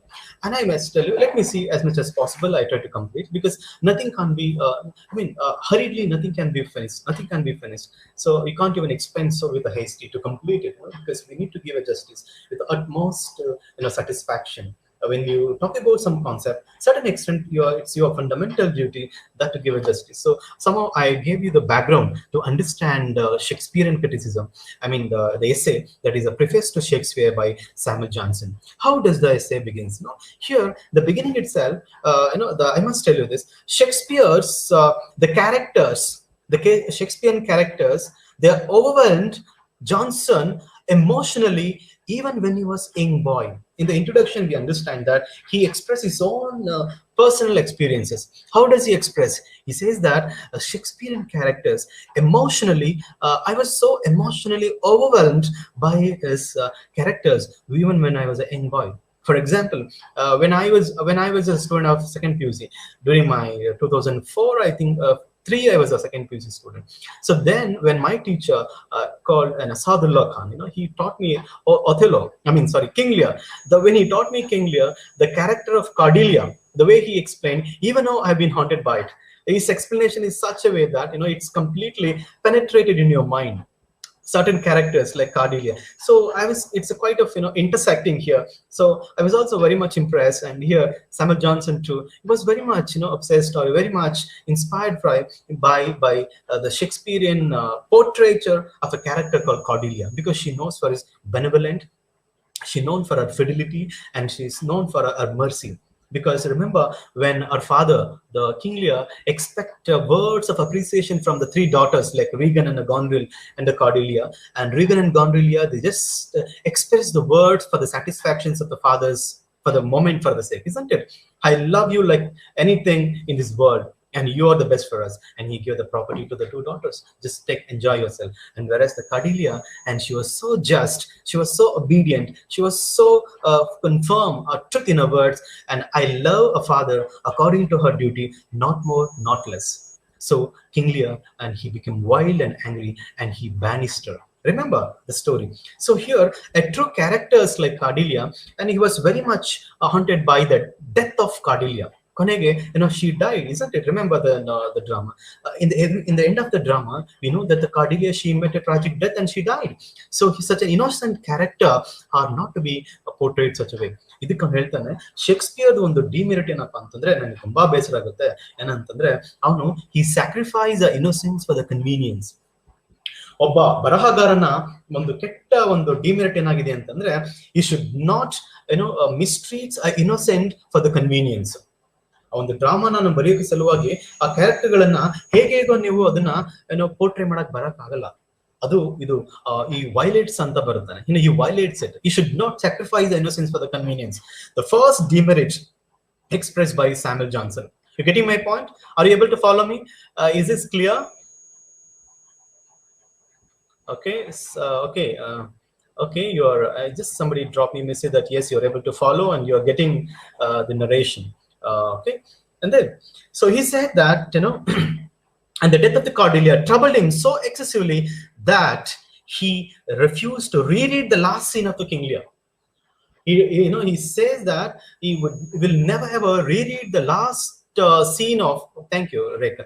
And somebody should say yes or no, so that I get me a message that I can just proceed with my narration. That's fine. So what happened here? So and he refused to reread the last scene of King Lear. This is the first demerits of Shakespeare. ಅದನ್ನ beginning ಅಲ್ಲೇ ಹೇಳ್ಬಿಡ್ತಾನೆ. Much before he categorized the merits and demerits of Shakespearean criticism, Shakespearean works, he's put that. And he said that Johnson's goal was to produce a text that offered the virtues of clarity and intelligibility. So we know that there are certain virtues and intelligence used by Shakespeare. Despite of that, he had certain follies, he had certain demerits too. So now the first demerits, I must tell you, his greatness lies in the universal appeal. This is the first thing. Shakespearean characters, they have this universal appeal. Universal appeal andre they are not confined to a particular time. ಅದು 15 ಶತಮಾನದಲ್ಲಿ ಬರೆದಿರುವಂತಹ ಒಂದು ಸಾಹಿತ್ಯ ಇವತ್ತಿಗೂ is relevant. The relevance is important. So here his greatness lies in the universal appeal. The world read his literature, his writings, and even today it's very much appealing. It's a universal appeal. We all associate ourselves with the Shakespearean characters. So this is a major merit of Shakespearean, according to Samuel Johnson. Now you categorize then and there itself, so it really helps you for your exam point of view. His greatness lies in the universal appeal for his plays, owning to their faithful portrayal of the universal of experience. And Shakespearean characters, they are filled with the intense realism. So Shakespearean ಒಂದು exaggeration ಇಲ್ಲ. He brings character as it is. Apart from his explanation, apart from his portrait, depiction of supernatural elements, the rest of the characters, they're almost like, they are like a the flesh and blood characters. They're the life characters. So this is a important quality of Shakespeare. That's intense realism. ಅಲ್ಲೊಂದು ಸತ್ಯ, ಒಂದು realism based ಮೇಲೆ ಇದೆ ಅವನ ನಾಟಕಗಳು ಅಂತ Samuel Johnson ತನ್ನ ಒಂದು ವಾದವನ್ನ ಕಂಟಿನ್ಯೂ ಮಾಡ್ತಾ ಬರ್ತಾನೆ. ಅವನ ತನ್ನ ವಿಮರ್ಶೆಯನ್ನ ಕಂಟಿನ್ಯೂ ಮಾಡ್ತಾ ಬರ್ತಾನೆ. He propagated his with his criticism with a distinction. With the distinction ಅಂತಂದ್ರೆ ಒಂದು judicious distinction. He gives a justice to his criticism. And Shakespeare genius lies not in isolated passages and exceptional beauty. So his writing is also with a lot of aesthetics. On the aesthetics ಇದೆ ಬರವಣಿಗೆಯಲ್ಲಿ ಅವನ ವರ್ಡ್ಸ್ಗಳೆಲ್ಲ today his words are so popularized, isn't it? The many passages, lines, they become like quotations. So his exceptional quality lies on his passages too, and he says that. And his geniusness is magnified, glorified in his comedies. If you read his comedies, and we understand how his genius is expressed. So these are all Shakespearean merit. And joys and sorrows are of ever co-presented. This is one thing, this writer, he brings both the joy and the sorrow, and the happy state of mind and the agony state of mind. Both he brings together in a hand in hand, because it's a part and parcel of our life, the practical life, isn't it? And one thing, and his plots have an accordance with the Aristotle requirement. Aristotle, on the plot, ಇದು ಹೇಳ್ತಾನೆ ಏನಪ್ಪಾ ಅಂತಂದ್ರೆ a tragedy must have a beginning, a middle, and an end ಅಂತ ಹೇಳ್ತಾನೆ. Aristotle, if you look at his poetics, you study that in your second year. Aristotle tells in a poetics, a criticism, a tragedy must have a beginning, a middle, and an end. So according to that, here what happens is plots have an accordance with Aristotle requirements, okay, and a beginning, middle, and an end, and various episode and all that. So he puts his and he paid a scant respect to the unities of time, place, and action. Adre ಮತ್ತೆ even Aristotle talks about the three unities in poetics ಅಲ್ಲಿ ಮಾತಾಡ್ತಾನೆ. Poetics ಅಲ್ಲಿ ಮಾತಾಡುವಂತ tragedy must have a beginning, middle, and an end ಅನ್ನ Shakespeare as it is follow ಮಾಡ್ತಾನೆ. There is a beginning, middle, and an end. And whereas the kind of a three unities, time, place, and action ಇದೆಯಲ್ಲ, ಅದನ್ನ Shakespeare violate ಮಾಡ್ಬಿಡ್ತಾನಲ್ಲ. He violates the whole thing anta Samuel Johnson, he expresses words. How does he say so? He says that he paid a scant respect. Scant antandre sumne just nod out hogodu andre he violates, he neglects it. Shakespeare neglects the three unities alli on the time, place, and action, because look at that. When you read the Tempest, the play, and the play started somewhere in the desert, isn't it? See, ಅಲ್ಲೊಂದು ನಿರ್ದಿಷ್ಟವಾದಂತ place ನಾವು follow ಮಾಡಲ್ಲ. The play takes place somewhere in the middle, somewhere in the desert, somewhere there is no proper place unities of time, place, and action. Place, but he gives more prominence to the action. The time ಮತ್ತೆ ಪ್ಲೇಸ್ಗೆ ಅವನು prominence ಕೊಡಲ್ಲ, ಆದ್ರೆ ಆಕ್ಷನ್ಗೆ prominence ಕೊಟ್ಬಿಡ್ತಾನೆ. ಅದಕ್ಕೆ all his majority of his popular plays are tragedies, because he treats Hamlet such a way, he treats King Lear and Othello or many other tragedies. If you look at he overrides this tragic characters. So he gives more prominence to the action, not for the time, place, and action. So this is what Samuel Johnson, the views on Shakespearean criticism. And now see, I must say that Samuel Johnson's preface is a landmark in Shakespearean criticism. There are many writers who Wilson Knight, for instance, he talks about Shakespearean plays, but whereas he is this text, the preface to Shakespeare by Samuel Johnson itself is a landmark. Shakespearean criticism, because he put forth his viewpoint such a way that the world accepted, and it has become a classic text. So because that's the reason why I intently took up this text for teaching. And certainly it helps you even for writing for exam point of view, as well as you should also know about the commonalities, the general information has been associated in the writings of Shakespeare. So then what are the qualities of Shakespeare which have made him famous? ಹಾಗಾದ್ರೆ ಶೇಕ್ಸ್ಪಿಯರ್ನ merits ಗಳು ಯಾವುದು ಮತ್ತೊಂದ್ಸಲ ನೋಡ್ತಾ ಬರೋಣ. There are certain points that I just want to bring to your notice. See, Shakespearean plays are reflections of general humanity. You can take down, you can just write immediately the moment I just tell a particular point. That really helps you for your exam point of view. What is that? Shakespearean plays are reflections of general humanity. Humanity, and after that because there is a humanity is much more significant, and it reflects in Shakespearean plays. That's true. And his characters are typical of mankind, and they are stimulated by genuine common emotions and passions. And nowhere Shakespeare used an extravaganza, otherwise unnecessary portray, unnecessary words or whatever, in order to bring an effective to the characters. Nowhere he writes such a way that he gives a kind of emotions, he gives a kind of passions, he gives a kind of a stimulating geniusness in terms of because when we look at these characters like like Cordelia or Macbeth or whatever, you understand how the characters are, they're so down to earth in terms of their presentation, because these novels are more than written form, they were enacted first. Because during the time of Elizabethan time, because it's an Elizabethan writer, Shakespearean, those were the days when Elizabethan theatre was so prominent, because that's the only source for entertainment of the people. So Shakespeare's plays are much more, they were enacted more and than in a writing. And because when it's an enactment, they have to perform with the utmost genuine or with the utmost talent, isn't it? So what happened here, he says that there's a stimulating geniusness in Shakespearean characters. This is a word that Samuel Johnson uses. And there are common emotions. The plays are filled with emotions, and rather than just mere individuals. They're not just mere individuals. There is a common emotions, and whatnot, genius and everything. And he says that the further, a very important merit of Shakespearean plays, that his works are a treasury of practical morality, a repository of wisdom. Look at the word. The Shakespearean plays, his works are the treasury of practical morality ಅಂತ ಹೇಳ್ತಾನೆ. They're the treasury ಅಂತ ಪದ use ಮಾಡ್ತಾನೆ. They're the repository ಅಂತ use ಮಾಡ್ತಾನೆ. Repository of treasury of practical morality and a repository of wisdom. Well, if you read one play, and you'll get lots of the practical morals and a lot of knowledge, wisdom and all that, because they are very much appealing to each and everybody. They're very much appealing, and you think that yes, they are all very much closer to our life today's characters. ನಮಗೂ ತುಂಬಾ ಹತ್ರವಾದಂತಹ characters, because there is no fictional, there is nothing kind of fictitious or fictional or something an imaginary settings. No, they are very much down to earth. They are filled with the practical morality and a repository of wisdom.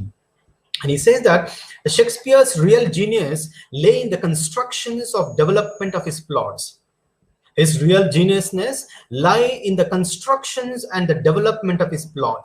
ಅವನ ಪ್ಲಾಟ್ಗಳನ್ನ ಎಷ್ಟು ಚೆನ್ನಾಗಿ ಅವನು ಇದು ಮಾಡ್ತಾನೆ, ಅದ್ರ ಮೇಲೆ ಅದು built ಆಗಿದೆ. And the realism of his dialogues, a presence love in the process of perspectives, and the way he fabricates the concept of love in his play, it is also wonderful. Generally that you can see in his tragic comedies like As You Like It and other plays, where the theme of love has become very much celebrates rather than in tragedies. And after that, he tells another important merit of Shakespearean plays. His characters are intensely human and are delineated the extraordinary realism. Even the supernatural is rendered credible through life-like situation and naturalistic dialogue. Andre even supernatural elements ಗಳು ಬರುತ್ತಲ್ಲ ನೋಡಿ. For example, in Macbeth there are witches scenes. Otherwise, death of the ghost of Banquos, and for example, we have many supernatural elements in different dramas. That in even the supernatural elements, they're also like a lifelike situations and realistic dialogues. ಅವುಗಳು ಕೂಡ ಆ ಒಂದು life ಸಿಚುವೇಶನ್ಗೆ adapt ಆಗುವಂಥದ್ದು ಅಂತ ಹೇಳ್ತಾ ಬರ್ತಾನೆ. And gradually, Shakespearean plays, they present an authentic reflections of life in its multifarious variety and complexity, and his characters are very much natural, embodying the permanent quality of a common human nature. So this is what he says, and gradually his plays are a mirror of real life. So he's glorifying him, he's explaining that these are words are very important for the exam point of view. His plays are a mirror of real life, in which we find joy, sorrow existing side by side. So almost all the plays of Shakespeare are a mixture of serious and then tragic comic elements, giving delight and the instruction. And after that, his plays have been categorized into comedies, tragedies, and histories, and all that. While his comedies displays, comedy ಬಗ್ಗೆ ಒಂದು ಮಾತಾಡ್ತಾನೆ, ಏನಪ್ಪ ಅಂದ್ರೆ, while his comedies display an air of spontaneity. ಕಾಮಿಡಿಯಲ್ಲಿ ಒಂದು the air of spontaneity ಬರುತ್ತೆ. The dialogues comes on the spur of the moment. The dialogues are so well knit. The dialogues are so good, and they are easily appeal to people, and they're filled with the air of spontaneity and ease and naturalness. Now, comedy ಬಗ್ಗೆ ಮಾತಾಡೋದು ಏನಪ್ಪ ಅಂತ ಸಾಮುಲ್ Johnson ಹೇಳ್ತಾನಂದ್ರೆ, they display an air of spontaneity and the ease and the naturalness, and whereas his tragedies, they appear to be the produce of toil ಅಂತ ಹೇಳ್ತಾನೆ. ಅಂದ್ರೆ comedy tragedy ನಾವು they are he is dragged and he did tragedy, he wrote tragedy with a lot of toil. I think ತುಂಬಾ ಶ್ರಮ ಪಟ್ಟು ಬರೆದಿರೋ ತರ ಇದೆ. Whereas if you look at the comedies, he writes with a lot of ease. ತುಂಬಾ ಸರಳವಾಗಿ ಬರೀತಾನೆ. He writes with lots of kind of a delight, or a naturalness ಬರುತ್ತೆ, ಒಂದು spontaneity ಬರುತ್ತೆ, ಒಂದು ease ಬರುತ್ತೆ.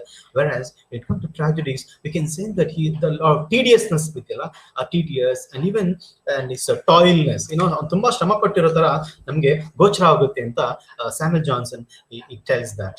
And though Shakespeare's accomplishment and achievements are truly astounding, his faults are equally weighty and numerous. If you talk about his accomplishment, achievements are so astounding. ಅವನ achievement ತುಂಬಾ ಅಗಾಧವಾಗಿದೆ, enormous ಆಗಿದೆ ಅಂತ ನಾವು ಮಾತಾಡಿದ್ರು ಕೂಡ ಅಷ್ಟೇ ಮಟ್ಟಿಗೆ ಅವನ ಒಂದು equally is demerits are also in a numerous way. See, his foremost duty, which is to instruct society to reform manners. What are the certain instruction that a writer should inculcate, and writer should be a message to the society? Andre he is not zealous in the constructions of poetic justice.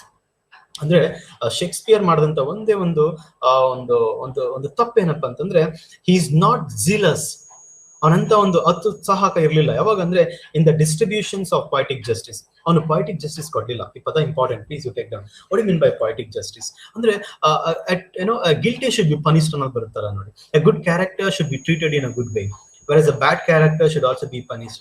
Poetic justice, I mean, whereas if you look at the Cardelius, and she hasn't got the poetic justice, because here he treats he always he makes even this kind of innocent characters even more problematized. He always gives them lots of kind of a misery or a problem or a pain or agony and all that. Okay, and he is not so zealous in the distributions of his poetic justice, and thus Shakespeare displays an apparent indifference in discharging the fundamental duty of a writer, which is to make the world a better place to live. Secondly, he evinces no keen interest in the constructions of his plot. A plot al kuda we don't see the kind of intense construction curiosity. Yakandre according to T.S. in poetics, Aristotle says that the poet, the plot is the soul of a tragedy. A plot idiyalla, it's a soul of a tragedy, it's a soul of any text, and there are two kind of plots. One is a simple and a complex plot. And we can see that Shakespearean comedies are more to do with a simple plot, whereas Shakespearean comedies are more to do with a simple plot, and whereas tragedies are more to do with a complex plot, because it requires a complex plot. Antandre a tragic hero, he start his journey from ignorance to knowledge, and he start his life from prosperity to adversity. ಅವನು ತುಂಬಾ prosper ಆಗಿರ್ತಾನೆ, ಹೋಗ್ತಾ ಹೋಗ್ತಾ ಹೋಗ್ತಾ ಹೋಗ್ತಾ ಒಂದು ಅಡ್ವರ್ಸಿಟಿಗೆ ಇಳಿದ್ಬಿಡ್ತಾನೆ. ಅಂತ ಒಂದು ಅಂಶಗಳು ಬಂದಾಗ, when you look at it such kind of a situation, and the plots are very important, especially a complex plot. So he said that one of the demerits of Shakespeare is that there is no keen interest in the constructions of his plot. ಅವನು ಇಂಥ ಒಂದು keen observation ಅನ್ನು ನಾವು ಅಲ್ಲಿ ಗಮನಿಸಲ್ಲ ಅಂತ we say that. I think it's a time up now, learners, and I'll do one thing.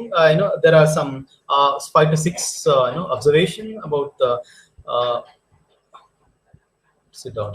Criticism means your views are towards the work, or it may be opposite to that. Uddar, I told you repeatedly. Okay, criticism means that it is an interpretation. It is your opinion on a particular literary text with a judicious remarks. ಒಂದು ನ್ಯಾಯಬದ್ಧವಾಗಿ ಬರೆದಿರುವಂತ ಕೆಲವು ಒಪಿನಿಯನ್ಗಳನ್ನು. Criticism in the sense, like, I gave an example from Aristotle to Plato. Okay. And it means our views are towards the work, or it may be opposite to that. There is no clarity in your observation. So this is what, hope you got clarity in my explanations. And yes, Hari said something. So whether we get these questions to write criticism of poets, or we have to write our own criticism. No, what you have to do in the sense, like, there is one prescribed text, preface to Shakespeare. Adanu ನೀವು ಚೆನ್ನಾಗಿ ಓದಬೇಕು ಅಷ್ಟೇ, ಆಯ್ತಾ? We have to write our ನಿಮ್ಮ own ಬರೆಯಕ್ಕಿಂತ ಹೆಚ್ಚಾಗಿ you have to write how Samuel Johnson express his views ಅಂತ ಬರೀಬೇಕು. ಕೊನೆಗೆ 2-3 ಸಾಲು ಕೂಡ ನಿಮ್ಮ ಒಪಿನಿಯನ್ ಇರಬೇಕು. ಹಾಗಂತ ಹೇಳಿ there should not be another second editions of preface to Shakespeare. ಅದು ನೀವು ಬರೆದಾಗ ಆಗ್ಬಿಡುತ್ತೆ, ಹಂಗೆಲ್ಲ ಮಾಡಕ್ ಹೋಗ್ಬೇಡಿ. And do one thing, you read preface to Shakespeare materials has been given to you from the universities, and you read it well, and you make your own points, and make use of the way I've been narrating the entire structure of this criticism, and make use of that, and you write for exam point of view. Okay, Harish, and now I do one thing. I'll tell you a few more demerits of Shakespeare in the noon session, and I'll take up other the Gitanjalis by Tagore, and possible I will also throw light on Nehru's Pandit Nehru's, Jawaharlal Nehru's autobiography. And now I stop this session. Hope you understood this criticism. So far I explained novels and poetry and narrative poem and epic and all that. And the first time I taught you a criticism. Hope this really you also got some points, like how to take a writer for assessment.